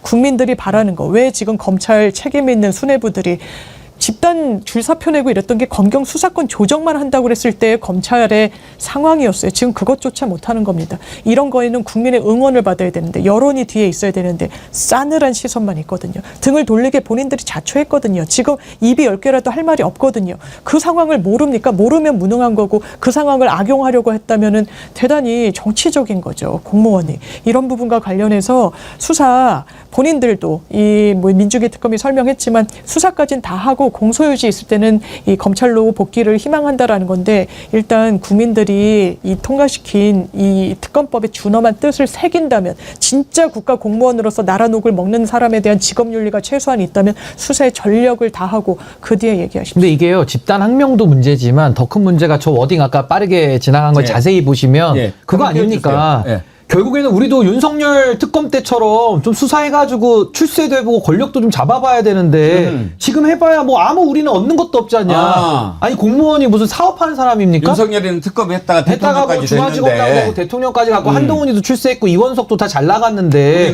우리는 뭐 해봐야 뭐 없지 않냐. 달달한 거 없지 않냐. 저는 그게 정말 이 검찰에 가지고 있는 명확한 본심을 저는 이번에 들켰다고 보는 거예요. 근데 여기서 더 좌절은 뭐냐면 그러면 저 40명 드러내고 다른 40명 또 뽑아서 오면 그 사람들은 또 정상일까요? 그럼 검찰청 해체까지 안 됐겠죠. 누굴 갖다 놔도 다 저런 거예요, 사실. 그래서 검찰주의자라고 우리가 얘기도 하지 않습니까? 그 제 얘기는 뭐냐면 검찰이 저래요. 그래서 해체까지 왔는데 지금 우리는 내란 종식이라고 하는 정말 절체절명한 시기적 과업이 있지 않습니까? 국민들은요, 이렇게 해서 그럼 검찰들하고 또 정권 차원에서 정치권하고 부딪혀서 결국 일이 잘 안 됐을 때 그 피해를 또 국민들이 보기 때문에 저는 검사들은 저렇다. 저 전제 위에서 그러면 저런 인간들을 데려다가 어떻게 그럼 우리는 내란 종식을 아주 부족하지만 한 단계 더 나아가는 노력을 할 것이냐. 전 여기에 대한 깊은 고민과 어떨 때는 좀 꾀도 필요하다는 거예요. 꾀. 그래서 검사들도 우리가 뭐 EJ라고 해서 뭐 검사장 검사들이나 평검사들 좀 나누든지 어떤 꾀를 좀 만들어서라도 어쨌든 내란 종식이 돌아갈 수 있도록 우리는 어떤 역할을 할 수 있겠느냐. 전 그런 고민을 좀 해야 된다. 저 검사들 다 교체해도 전 다 똑같을 거라고 봅니다. 근데 신은규 대표님 궁금한 게 지금 특검이 3개가 가동되고 있잖아요. 근데 왜 다른 특검의 검사들보다도 판사 출신 민중기 특검에 있는 검사들이 저 난리를 쳤어요. 그거는 민중기 특검이 죄송한 말씀이지만 조직 장악이 안 되신 것 같아요. 그러니까 그 리더십에 저는 조금의 빈틈을 보였다고 봅니다. 그러니까 아무래도 조은석 특검이나 이명현 특검은 그래도 검찰에서 조직을 좀, 물론 군검찰이긴 합니다만은 조직을 좀 이끌어봤던 리더십이 있을 걸로 추정이 되고, 민중기 특검은 판사 출신이다 보니까 그 초반에도 우려됐던 부분인데 아마 그런 빈틈을 노리고 검사들이 집단 행동한 거 아닌가. 저는 여기에 대해서는요, 책임은 물어야 된다고 봅니다. 근데 동시에 현실을 그럼 우리는 어떻게 옳게 만들어낼 것이냐. 전 이 고민이 지금 또 필요하다, 이 말씀도 드립니다. 그래서 그 말씀하신 것처럼 지금 특검에서는 기사도 나왔던 그 워딩 자체가 달래기에 들어갔다, 이렇게 나오잖아요. 그랬더라고요. 이해합니다. 근데 이런 모습이 과연 그 적합한 해결 방법이고 방향인지는 조금 고민이 더 필요할 것 같습니다. 왜냐면은 이제 이렇게 특권 의식을 가지고 국민의 민심을 거스르고 했던 단체 행동했던 집단이 또 있잖아요. 어딥니까? 의사들이잖아요. 의사들은 심지어 국민의 생명을 담보로 그렇게 태업하지 않았습니까? 그래서 정말 돌아가신 분들도 많으시고 피해가 심각했잖아요. 근데 결국에는 또 결론은 또 의사들이 뭐 본인들이 승리한 것처럼 그렇게 하고 있는데, 저는 이러한 것들이 사실은 그냥 넘어가서는 안 된다고 생각해요. 신윤규 변호사님 말씀하신 것처럼 책임은 물어야 된다. 그 방법에 대해서는 정말로 현명한 고민이 좀 필요하다, 이렇게 생각합니다. 민중기 특검이 처신을 잘못한 부분도 있어요. 그때 왜 정말 얼마나 통일교에서 어떻게 해서든지 막아보려고 별수를 다 썼겠습니까? 뭐 민정수석 했던 사람하고 검찰총장 했던 사람 변호인 뭐 법률자문하고 이랬는데, 그랬는데 배석 판사 데리고 있었던 사람 만나줬잖아요. 그런 허점을 보이니 검사들은 하이에나 아닙니까? 그냥 허점 보이면 그냥 뒷다리 물고 늘어지는 것들이에요. 저는 이번에 검사들 40명 집단 항명하는 거 보면서 당랑거철이라는 사자성어가 생각이 났어요. 여러분 잘 아시죠? 중국 제나라의 장공이 사냥을 나가는데 사마귀가 앞발을 딱 들고 수레를 막아서는 거예요. 얼마나 가소롭습니까? 이 검사들 사마귀 새끼들 아닙니까? 역사의 수레바퀴가 굴러가고 있는데 그 사마귀가 깝치는 거예요. 수레 앞에서. 어떻게 하면 됩니까? 깔아버려야죠. 뭐가 겁납니까? 검사들이 뭐가 무섭습니까? 이게 바로 검사라는 겁니다. 검사라는 집단이. 근데 그것도 이재명 대통령이 검찰청 해체하는 정부조직법 개정안 의결하는 그날 검사들이 어떤 식으로 국민들 괴롭혔는지 말도 안 되는 것 갖고 기소하고, 그리고 지고 나면 무조건 면책하려고 항소하고 상고하고, 그렇게 해서 끝까지 가서 뒤집힌 게 얼마나 되는가 정성호 장관한테 물어보니까 3%래요. 그 사이에 거기에 걸려든 사람은 어떻게 됩니까? 인생 파탄나는 겁니다. 윤석열이는 그걸 너무나 잘 알고 있어요. 대선 후보 때 지 입으로 이야기했어요. 숙련된 법 기술자들이 이렇게 한번 딱 기소해가지고 그 사람 인생 절단내는 거 일도 아니다. 그런 짓을 해왔어요. 이제 반성하라고 하니까 이런 짓을 한단 말입니다. 근데 이제 댓글 보면은 그럼 대안은 뭐냐 이런 고민들도 많이 물어봐 주셔가지고 저도 제가 생각하는 대안이라고 하면 어쨌든 현실을 우리가 처리는 해야 되는 거니까요. 특검이라는 게 원래 기존의 검찰을 못 믿기 때문에 만드는 게 특검인데 기존에는 뭐 어찌됐든 특검 해가지고 잘 돌아간 예도 소수 있습니다만은 지금의 검찰 상태에서는 저는 특검을 통해 가지고 검찰을 수사하는 게 매우 어렵다. 그러니까 검찰에서 파견 나온 사람들이 또 검찰을 수사한다라는 게 이게 모순적인 게 있거든요. 그러니까 저는 이번에 특검법을 개정도 하기는 했는데 이 내란 종식을 위해서 김건희의 범죄 혐의를 덮어주고 넘어갈 수는 없지 않습니까? 지금 명태균 관련된 이슈도 수사 하나도 안 돼 있고요. 그러니까 여기에 대해서는 경찰이든 공수처든 외부 변호사든 조금 더 폭넓은 지금 특검 구성을 좀 더 다변화시켜가지고 전 기존 검찰의 손을 띄게 만들면서 이 수사, 내란 종식을 위한 이 수사, 중요한 수사만큼은 반드시 좀 제대로 될 수 있는 여건을 좀 만들 필요는 있겠다. 그런 아이디어만 좀 말씀드립니다. 이 검사들 어떻게 해야 될지 2부에서 송영길 대표와 함께 더 자세히 짚어보도록 하겠습니다. 오늘도 많이 함께해 주신 여러분들 감사드리고요. 구독, 좋아요 꼭 눌러주시기 바랍니다. 재미있으니까 또 좋아요 잊어버리셨죠? 좋아요가 절반이 안 됐어요. 최송화님, 정당 바로 세우기 신인규 대표님 응원합니다 하면서 슈퍼챗 보내주셨네요. 아유, 감사합니다. 즐거운 꼬미님, 내란 세력들아 포기해라. 대한의 국민들이 그리 호락호락하지가 않아. 보수영님 TV님, 벌써 10월입니다. 내란 세력은 아직도 곳곳에서 나대고 있지만 정어리 여러분이 계셔서 반드시 우리가 이깁니다. 가끔 채팅창에 앵커님이 누구 편이다 이런 채팅 안타깝습니다. 정어리 TV는 많은 분이 깨어나기 위해서 방송할 뿐입니다. 100만 구독자를 목표로 파이팅 합시다 하셨는데 보수영님 TV님 감사합니다. 정어리 TV 대변인으로 임명합니다. 대변인. 예. 자, 오늘 함께 해주신 세 분 패널 감사합니다. 김민영 정관님 어떠셨어요? 아유, 처음 이렇게 나왔는데 떨리고 긴장도 많이 그러셨어요? 됐습니다. 뭐 전혀 티 안 났는데. 네. 대한민국 최고 패널 두 분과 함께 하니까 즐거우시죠? 아, 네. 너무 오늘 두 분 하시는 거 보고 많이 배웠고요. 이제 앞으로 또 불러주시면 열심히 또 해보도록 하겠습니다. 네, 고맙습니다. 김빈 전 청와대 행정관님, 장유미 변호사님, 신인규 정당 바로세기 대표님, 추석 명절 잘 보내시고 뵙죠? 감사합니다. 감사합니다. 고맙습니다. 예, 이 시대의 아리스토텔레스 송영길 소나무당 대표님 만나봅니다. 어서 오십시오. 네, 안녕하십니까. 갑자기 아리스토텔레스. 아리스토텔레스가 어울릴까, 레오나르도 다빈치가 어울릴까 제가 잠깐 생각을 했어요. 우리 송영길 대표 될 때마다 프로메테우스로 신들의 세계에 불을 훔쳐와서 싸우는. 그래요. 근데 거기는 이제 신화의 인물이니까 실존 인물 중에서 생각을 해봤어요. 왜냐하면 우리 송영길 대표는 제가 뵐 때마다 놀라는 게 막힘이 없어요. 어떤 분야든지. 그래서 사람이 생활하면서 그렇게 두루두루 모두 관심을 갖는 게 참 힘들거든요. 그런데 이거면 이거, 저거면 저거 모르는 게 없어. 이거 과찬이십니다. 먼저 지혜를 하나 구합시다. 네. 민주기 특검에 나가 있는 검사 40명이 지금 우리 돌아갈란다 이렇게 협박을 하는데 기자들 어떻게 처리하면 좋겠습니까? 저는 징계 처리하고 저는 새로 모집했으면 좋겠습니다. 저하고 생각이 똑같아요. 즉각 그런 국가공원법 66조 집단행동금지 위반으로 처벌할 수 있다고 봅니다. 그래가지고 옷 벗겨야죠. 빨리 불감청 고소원이다. 다 옷 벗겨야죠. 제가 여기 와서 한번 이야기했잖아요. 이진수 차관부터 시작해서 지금 노만석 그 차장 이런 사람들이 다 파견한 거 아닙니까? 여기 특검했다가 검사들을 어떤 기준으로 파견했냐고 그러니까. 그래서 난 이진수 차관이나 이런 불안한 게 그 검찰국장이나 이런 사람들이 왜 꼭 그런 놈들만 파견한 거 아니에요? 그러니까 제가 그때 한번 이런 말도 했는데 제가 알던 로스쿨 인턴이 모시고 있던 검사가 아주 이 수사권 이런 거에 대해서 막 비판적이던 사람인데 특검에 불려가더라. 그거 보고 특검이 잘 될까 자기는 의심했다 이런 말을 한번 여기서 했던 것 같은데 그렇죠. 제가. 그러면 40명 이놈들 다 날려버리면 수사 어떻게 해요? 아니 수사 다시 경찰도 파견받고 아니 저 같은 사람 내가 막 조건하면 나는 가겠습니다. 대표님은 못 가요. 아니 그러니까 지금은 수사 중이라 아니 당적이 재판 중이라 있으면 못 또 안 가죠. 되더라고. 그렇죠. 그런 게 있겠죠. 예.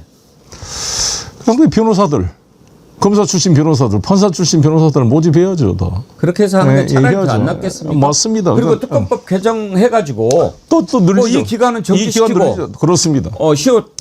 중단시키고 그렇습니다. 이렇게 해서 수사하면 되는 거 아니겠습니까? 저는 그렇게 생각합니다. 지금 이런 자들 놔두고 수사 못할 거 아닙니까? 아니고 더구나 나는 너무나 안타까운 게 사실 작년 10월 17일 날 제가 이 날짜도 안 잊어먹습니다. 그게 1972년 10월 유신 쿠데타가 일어났던 그날 김건희 무혐의 처분하는 그날입니다.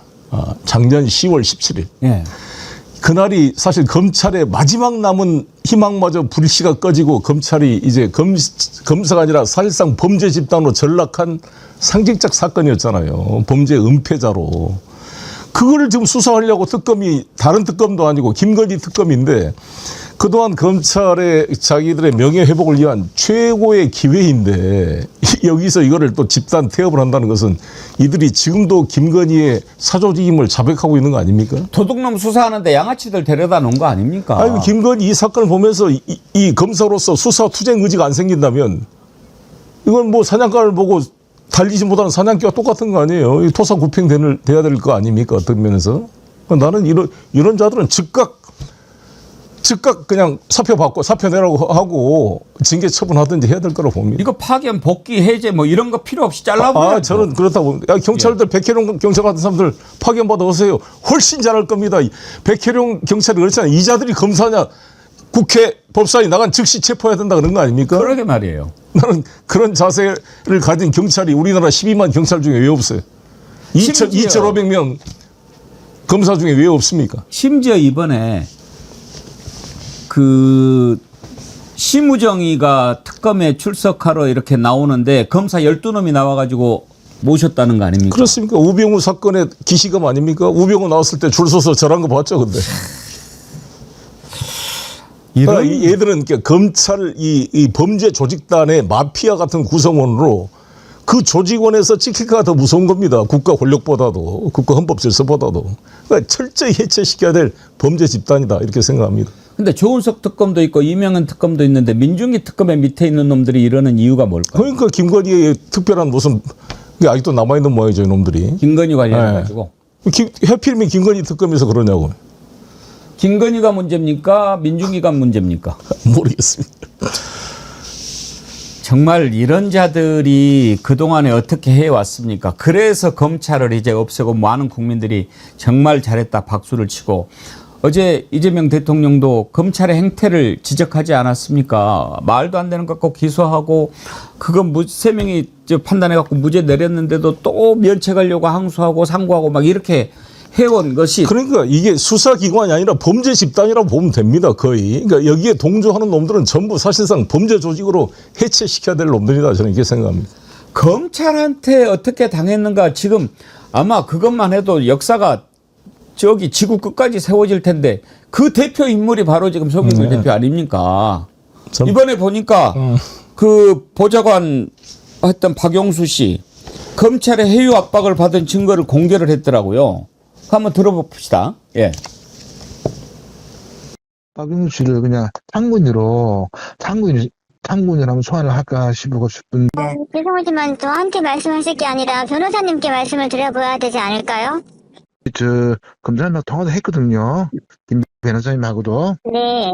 왜냐면 저희들 다른 게 아니고 이제 접견 때문에 그런다 그래 말씀하셔가지고 이왕이면 그냥 저희들 시간을 충분히 드릴 테니까 오전에 여기서 그냥 저희들이 간단하게 박용수 씨 면담차 저희들이 소환했으니까 함께 그냥 접견을 하시는 게 안 좋겠나 싶어가지고 전화 들었는데. 제가 접견 예약이 되어 있는지를 확인하시는 게 아니라. 예, 그렇지. 그래가지고. 네. 오늘 남편을 만나고 왔고. 내일은 제가 일정이 안 돼서. 네, 그거는 안 될 것 같습니다. 저도 하는 일이 있어서. 그렇구나. 네네네. 다른 말은 걱정할 필요 없고 저희들이 그냥 간단히 면담 한번 해보려고 하는 겁니다. 참고인으로 면담을 해보는 거니까 일단 그럼 내일 사모님은 접견 없으시네요. 네네 그렇습니다. 일단 알겠습니다. 네 그리고 변호사님께 전화를 드려보시는 것도 좋을 것 같아요. 통화를 하셨다고요? 예, 변호사님이 지금, 예, 변호사님 좀 전에 저희들이 이제, 저는 원래 저희들이 오늘 소환했는데, 아마 오늘 했는데, 아마 그게 뭐, 김 변호사님한테 들어간 것 같습니다. 그래갖고 왜 그러냐. 예, 말씀 저희들은 다리만 그냥 참고인으로 해가 잠시만 면담만 좀 하면 된다. 그런 말씀드렸거든요. 네네네. 근데 뭐 남편 입장이 남편 지금 상황이 몸 상태가 그런 것 같더라고요. 지금 뭐 하자는 거예요, 저 친구는? 아니, 저 뒤에 보면 내용이 그렇더라고요.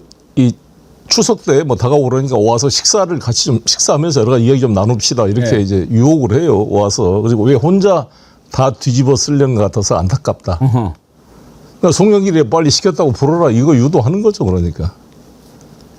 그러니까 저런 식으로 이제 검사실로 불러서 보통 구치소로 가면 10분밖에 면담 못 하는데. 예. 근데 검사실로 부르면 뭐 1시간 내내 있을 수 있고 같이 밥도 먹을 수가 있고 뭐 같이 뭐 허그도 할 수 있고 이렇게 가족들한테 편의를 제공해 주는 거죠. 뭐 담배도 피게 하고 필요하면 뭐 연어에다가 뭐 술도 갖다 놓고 여기서 분위기를 풀어가지고 이게 끌어내는 거죠. 이화영도 꼭 이렇게 한 거고 이게 전형적인 수법이라는 게 보여지는 거죠. 그럼 그렇게 해가지고 뭐를 얻으려고 하는 겁니까? 송영길 보를 제2의 유동규로 만들려는 거죠. 그러니까 우리 박영수 보좌관을. 지금 박영수 보좌관이 구속 상태에 있습니다. 지금 나와 있습니다. 이제 보석으로 나와 있습니다. 그럼 그 전에 했던 거군요. 그렇죠. 구속돼 있을 그러니까 때. 이거 만나게 해주고 편의를 봐줄 테니까 불어라. 그렇죠. 그렇게 지금 그렇죠. 회유하는 거 아닙니까? 그러니까 유동규나 이정근이나 비슷하잖아요. 지금 이정근 씨도 주요 임무 종사자잖아요. 제 사건에 같이 이제 공동정범으로 저를 이제 기소를 했는데 이정근 씨는 지금 기소를 안 하고 있어요. 예. 유동규도 마찬가지잖아요. 유동규도 불기해놓고 김용 정진상만 구속시키고 유동규는 봐준 것처럼 그렇게 하는 거죠. 얘들. 정말 저렇게들 해와놓고 반성도 안 하고 지금도 자기들이 특권 계급인 거로 생각하고 이러고 있으니 검찰 해체된다고 해서 저 검사들 정신 차릴까요? 아무튼 수사를 못하게 하면 뭔가 바뀌겠죠. 그렇죠. 노무현 대통령 오른팔 창신섬유 사장 그 양반이 누구였죠? 이름이 갑자기 기억이 안 나요. 전라북도 부안 출신. 강금원 씨. 예. 강금원 씨가 전라북도 부안 출신입니다. 근데 그 양반이 창신섬유를 운영하면서 돈을 벌었는데 노무현 정권 5년 내내 한 푼도 자기 사업에 확장에 이용한 적이 없으면서 오로지 노무현과 노무현 측근들을 도와줬어요. 근데 그걸로 구속이 됐잖아요. 자기가 호남인으로서 의리를 보여주겠다. 그래서 했는데 그래서 노무현 대통령이 가장 빚진 심정을 가지고 좋아하는 사람이 강금원이었습니다. 항상 같이 청와대 술도 먹고. 그래서 난 노무현 대통령이 그렇게 검찰한테 그렇게 당했을 때 강금원 씨가 옆에 있었다면 나는 저런 비극적인 일이 안 생겼을 거라고 생각합니다. 강금원 씨도 동의하더라고. 내가 있었으면. 근데 강금원 씨가 뇌 종양이 생겨가지고 이거 수술을 해야 된다고 보석 청구를 수차례 했는데 이 냉혹한 법원과 검찰이 끝까지 보석을 허가 안 해줬습니다. 그래서 결국 2009년 5월 23일 노 대통령이 돌아가시니까 그때 상가집에 가라고 그때 풀어줬습니다. 그때 저를 만나서 펑펑 울었는데 강금원 씨가 이런 잔인한 놈들이 있냐 이거야. 뇌종양으로 지금 그리고 나서 2년인가 있다가 59세 나이로 돌아가셨습니다. 60도 안 돼가지고 강금원 씨가. 이런 놈들이 윤석열이 풀어달라고 보석 그러니까 피가 끓습니다. 그냥. 대가를 한 대 주워받고 싶습니다. 이놈들.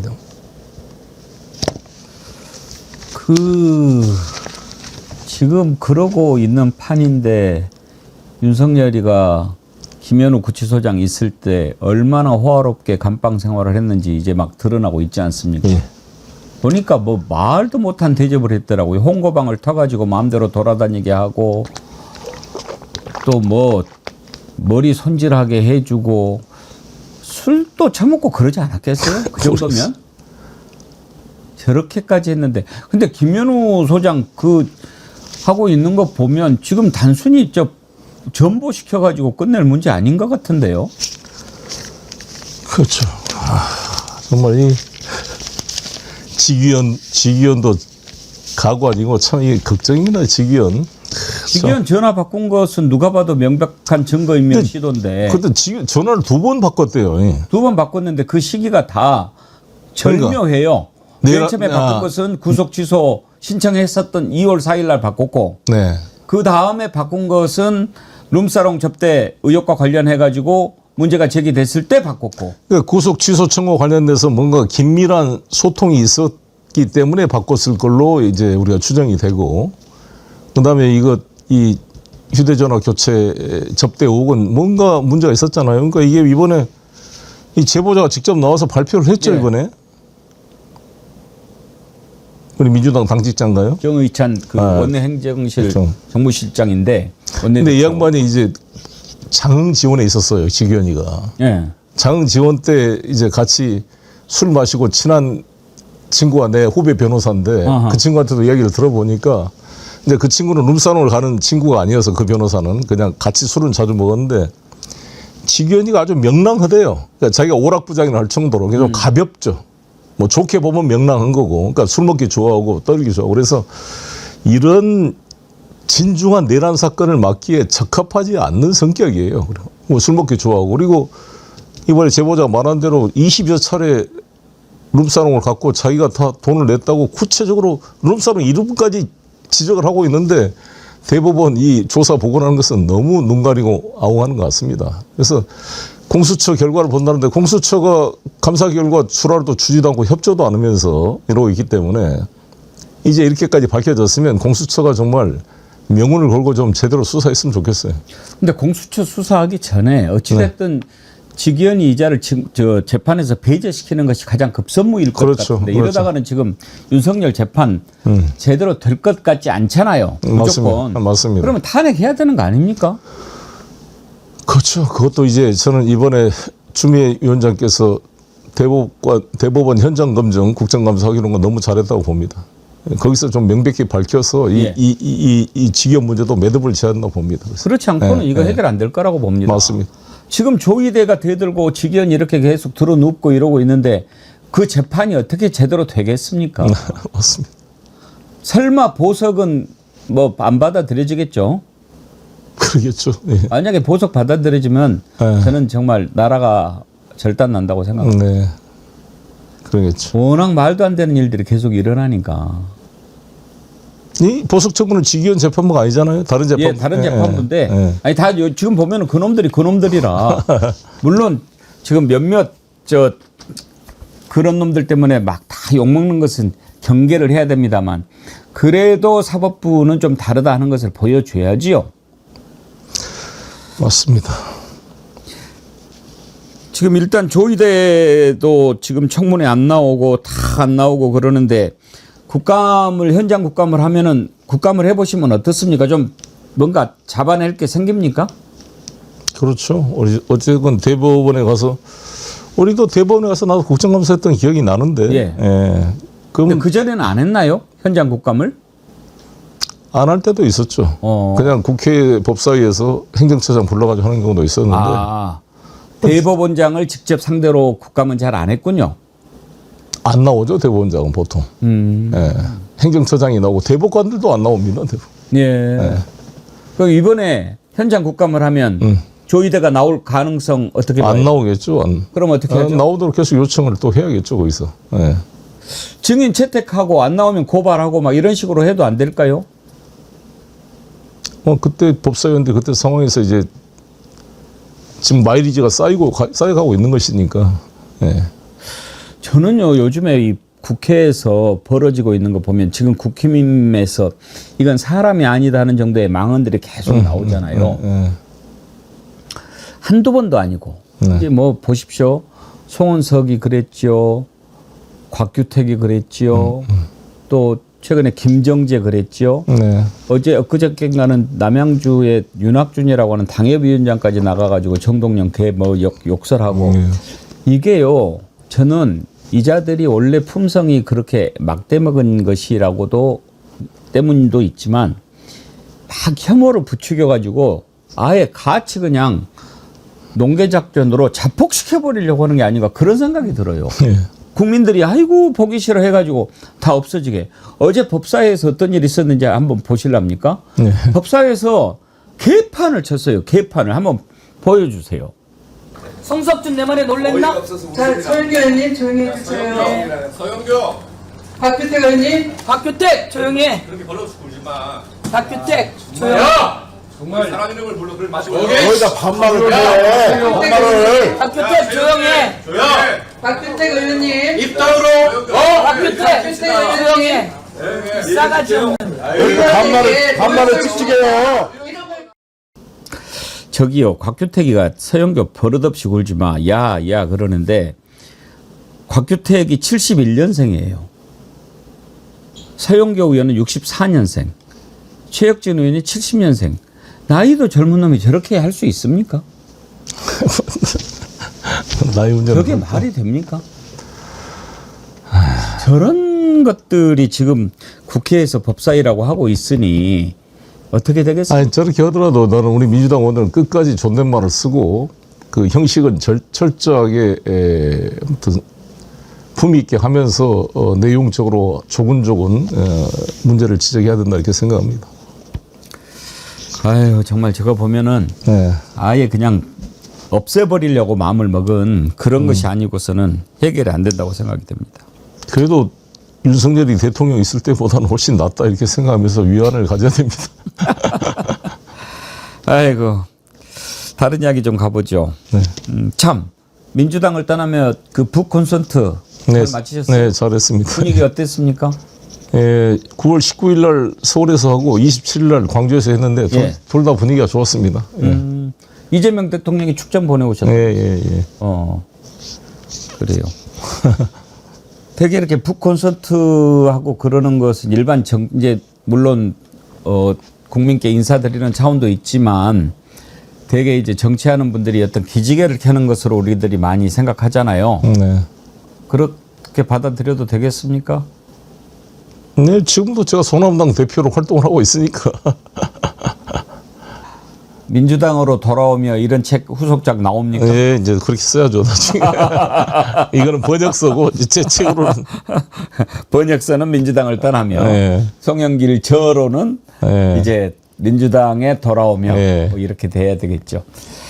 알겠습니다. 저 미국 얘기 좀 해볼게요. 그쪽에 관심도 많으시고 우리 국민들이 걱정이 많은데 지금 트럼프 하는 걸 보면 도대체 저게 동맹이 맞나 이런 생각 들잖아요. 근데 3,500억 불 선불로 내놔라. 진짜로 하는 얘기로 보십니까? 그 진짜로 하는 얘기죠. 그러면은 진짜로 만약에 우리가 그거 선불하면 우리 경제 어떻게 됩니까? 뭐 그렇게 안 하는 거죠.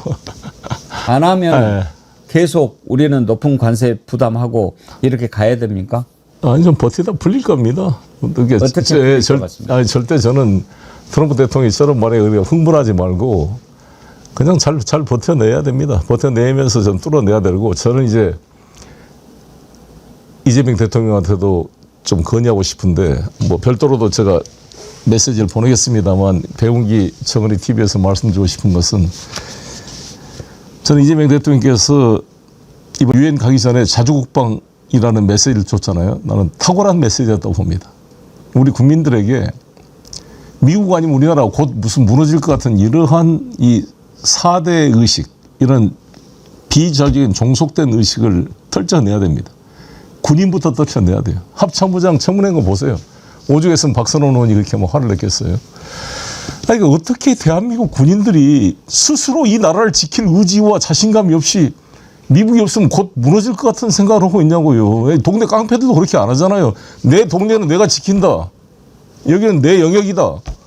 칼부림 물고 싸우잖아요. 자기 영역을 지키려고. 이 동네 깡패들도 그러는데 하물며 대한민국 국토를 수호할 사명을 갖는 국군들이 그런 자립심이 없습니까? 연개소문 을지문덕 강감찬 장군의 그 기세가 어디 갔습니까? 이 5,000년 역사에 우리가 거대한 중국 당나라 수나라하고도 싸워 이겨왔던 민족인데 아니 같은 민족의 북한 군의 지금 전력이나 예산이 이재명 대통령이 지정한 대로 우리나라 국방비가 북한 GDP의 1.5배가 되는 나라가 뭘 이렇게 벌벌 떠냐고요. 이 의식을 떨쳐버려야 우리가 미국에 대해서 우리가 협상력을 가질 수가 있습니다. 박정희 대통령이 그렇게 했습니다. 이승만도 미국한테 헐말을 했습니다. 이 바보 같은 윤석열과 이 바보 같은 박근혜 다 이쪽으로만 정말 굽신거리고 다녔지. 보수 세력도 박정희도 헐말을 했고 닉슨과도 싸우고 카타오도 싸우고 율곡사업 만들고 미사일 프로젝트 만들고 핵 프로그램 만들어서 자주국방을 외쳤던 게 박정희입니다. 그래서 저는 뭘 하고 싶냐면 이번에 트럼프 대통령이 피터 헤그세스 걔가 81년생인가 돼요. 젊으네요. 네, 44세인가 됩니다. 대령인가 중령인가 했을 거예요. 근데 이 친구가 지금 전 세계 800명 장성들을 다 불러 모았습니다. 예. 그래서 이번에 쭉 자기가 강연도 하고 트럼프가 강의를 했어요. 저는 이재명 대통령께서 우리나라 장성들, 육해공군 별자리가 한 400명 될 겁니다. 우리나라도 한 장군 이상이. 다 소집해서 한번 이재명 대통령의 자주국방의 그런 철학과 우리 군 현대화에 대해서 자신감 있는 한번 강연을 했으면 좋겠다는 생각이 듭니다. 꼭 좀 부탁하고 싶습니다. 예. 그게 국민에게 주는 안도감. 그리고 분명히 저는 트럼프 대통령이 미군 감축 철수 이 카드를 들고 나올 거라고 봅니다. 막 전방위로 공격을 하기 위해서. 그건 막 벌벌 떨고 막 무릎 꿇고 다 사인해라 이런 식으로. 거기에 굴복해서는 안 되기 때문에 사전에 작업으로서 나는 우리나라 장성 400명 모아놓고 이재명 대통령께서 강력한 자주국방 의지를 표명하고 장성들 정말 국민 앞에 자신감 있게 내 나라는 내가 지킨다는 그런 결의를 다 같이 해주는 게 매우 중요하다고 봅니다. 중요한 얘기죠. 중요한 얘기예요. 이재명 대통령이 부산에서 이시바 총리 만났잖아요. 네. 그동안에 이제 물론 뭐 셔틀 외교 정착하고 그런 차원도 있지만 일단 사퇴를 밝힌 총리를 만나서 얻을 수 있는 게 뭘까요? 너무 잘했습니다. 이시바 총리가 우리 이재명 대통령한테 감동한 거 아닙니까? 그 사유로는 대통령 당선되시고 중국보다 일본을 먼저 전화를 했고 미국 가기 전에 일본을 방문했고 그리고 캐나다에서 만났을 때 서슴없이 이렇게 스킨십을 해주고 그래서 아주 이재명 대통령에 대한 호감도가 일본 국민 사이에서 높아지고 있습니다. 그리고 이번에 또 어찌됐건 오부치 선언을 승계하겠다. DJ 오부치 선언을 승계했던 것은 이 극우적인 아베파들보다는 좀 나은 사람이니까 마지막도 이렇게 챙겨주는 것이 영향을 미칩니다. 일본은 내각제이기 때문에 퇴임을 하더라도 다 파벌끼리 서로 이 정치에 영향을 미치기 때문에 관계를 유지하는 게 매우 중요하다고 봅니다. 예. 그런 점에서 참 잘했다. 잘했습니다. 잘했다. 네.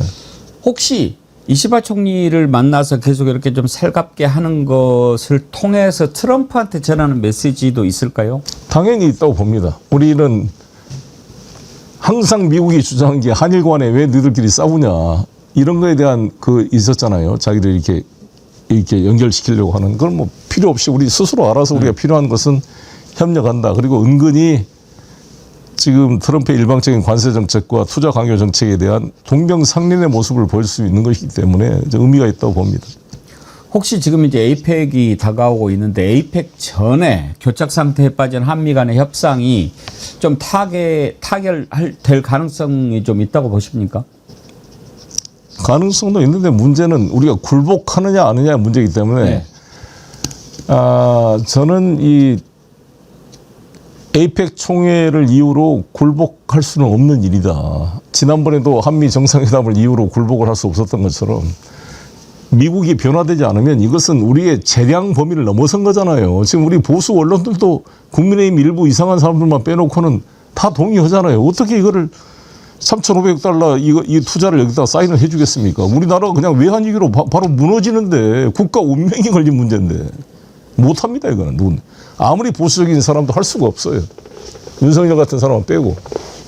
그러니까 이거는 버틸 수밖에 없으니까 우리 국내 여론은 이대로 사인 절대 반대일 겁니다. 아마 대부분이. 그래서 저는 버티면 이긴다라고 저는 보는 이유가 지금 브라질 50% 때려가지고 미국 커피값이 20% 올랐다는 거 아닙니까? 이제 관세 올린 효과가 소비자 물가에 반영되기 시작하고 있습니다. 이제 연말 가면 이제 크리스마스 가고 그러면요. 난리 날 겁니다. 곡소리 나고 소비자들 20%씩 이게 식료품값이나 올라가 보세요. 어떻게 불만이 터져 나오겠는가. 그리고 미국 연방 대법원이 지금 항소법원하고 연방 항소법원에서 다 위헌 판결을 내렸잖아요. 이 관세 조치에 대해서. 이게 올해 말에 연방 최고법원 판결이 나올 겁니다. 저는 이 판결이 최소한의 제 법률 상식으로는 위헌이 될 수밖에 없다고 보는데 이것도 지켜봐야 될 대목이고, 그래서 나는 트럼프 정부가 이 현실을 이해할 수밖에 없을 것이다. 그리고 아무리 트럼프가 저렇게 나오더라도 저는 이재명 대통령과 트럼프 대통령은 케미가 맞을 수 있다고 저는 아직도 그런 확신을 가지고 있습니다. 두 사람이 케미가 맞아서 이 한반도 냉전 구조를 해체시키는데 역사적 소명을 다 할 것이다. 그렇게 해주기를 바라는 마음이 있고, 그래서 제가 이 털시 개보드 책을 번역한 거 아닙니까? 트럼프 대통령이 이번에 이제 10월 말에 오셔가지고 11월 1일, 2일까지 있다가 가는 거잖아요. 아마 2박 3일이 있을 것 같은데, 전 그 기간 안에 김정은과의 회담이 성사될 걸로 저는 예상을 하고 있습니다. 예. 트럼프는 오기는 오겠죠. 그렇죠. 시진핑은 어떨까요? 지금 뭐 신라 호텔을 빌렸다가 뭐 다시 취소하고 이랬다고 그래서 서울을 안 들리고 갈 가능성이 높습니다. 그러니까 이 서울에 뭐 이상한 뭐 현중 시위하고 이런 사람들 있잖아요. 스트레스 받는 거거든요. 저쪽 중국 쪽 입장에서는. 우리나라 같은 그런 체제가 다르니까. 그래서 서울은 안 들리고 그냥 경주로 바로 가는 걸로 하기 때문에 신라 호텔을 이야기를 했다가 취소를 한 걸로 보시고. 저는 그렇게 봅니다. 그러면은 한중 정상회담이나 이런 것은 경주에서 열릴 가능성이 높다고 그렇습니다. 그렇습니다. 미중 정상회담도 열리겠죠? 당연히 뭐 그게 가장 중요한 목적이니까. 미중 정상회담이 가장 스포트라이트가 될 것 같고요. 한중 정상회담 당연히 열릴 것이고, 이제 한미 회담이 문제인데, 그때까지 이게 만약에 협상이 안 됐을 때 과연 한미 회담이 어떻게 될 것인가에 대한 우려가 있습니다. 그 문제가 있고, 또 하나의 변수가 북한과 미국의 북미 정상회담이 또 중간에 낄 가능성이 높기 때문에 그것과 어떻게 관계가 될 것인가에 대한 고민이 있습니다. 에이펙이 우리 그 앞으로의 정세라든지 이런 거 변화에 어떤 영향을 미칠 것이라고 전망하십니까? 기존의 동맹관계라는 게 다 틀어지고 모든 패러다임이 다 바뀌게 되는 계기가 되는 거죠. 동북아의 분야에 있어서도. 특히 이제 만약에 북미 정상회담까지 돼버리게 되면 완전히 이제 지형이 바뀌어지는 거 아니겠습니까? 그리고 북미 정상회담도 옛날처럼 판문점에서 깜짝 만나는 것을 넘어서 저는 트럼프 대통령이 직접 평양까지 갈 가능성도 있다고 봅니다. 끝으로 북한이 우리한테 처음에 이제 좀 우리가 유화적인 제스처를 몇 가지 하지 않았습니까? 확성기도 철거하고 이렇게 하니까 좀 하는 것처럼 하다가 요즘에는 택도 없다 계속 그렇게 나오거든요. 그렇습니다. 이것을 그렇습니다. 어떻게 분석하십니까? 그러니까 북한을 좀 이해를 해야 되는데, 북한 입장에서는 지금에 있는 소위 그 북핵 비핵화 정책과 한미 합동 훈련 이 두 문제, 그러니까 군사적으로 자신들을 적대하는 구조를 해결하지 않고 문화 교류, 무슨 뭐 경제 교류 이런 것들은 다 그냥 부질없는 것이다, 이렇게 이제 정리를 한 것 같아요. 그리고 실제로는 지난 문재인 정부 때 자기들로서는 최선을 다해서 뭔가 남북 관계를 해보려고 노력을 했는데 너무 실망을 해서, 그때 판문점 회담 2019년 6월 달에 있었던 판문점 회담 때도 보면 절대 문재인 대통령 안 만날 테니까 트럼프 대통령 당신 혼자만 오시라고 강력히 요구했습니다. 예. 그래서 근데 우리 문재인 대통령이 같이 가겠다 그러니까 그것 때문에 매우 곤란했다. 폼페이오 글에도 나오고 존 볼턴 글에도 그런 게 나옵니다. 그래서 아마 이번에도 북미 회담을 하게 되면 북한에서 강력하게 한국 못 끼게 할 겁니다. 따로 자기들끼리만. 그래서 통미봉남을 이제 구체화시키려고 하겠죠. 그러니까 그게 우리의 외교적 이 도전입니다. 이제 이런 문제를. 그러나 이재명 대통령께서 그 선행 조건으로 김정은 위원장 만나는 것 권유한다, 이렇게 트럼프한테 이야기해서 트럼프 대통령이 그렇게 말한 한국 대통령은 당신이 처음이다, 이렇게 또 서로 화답을 했어요.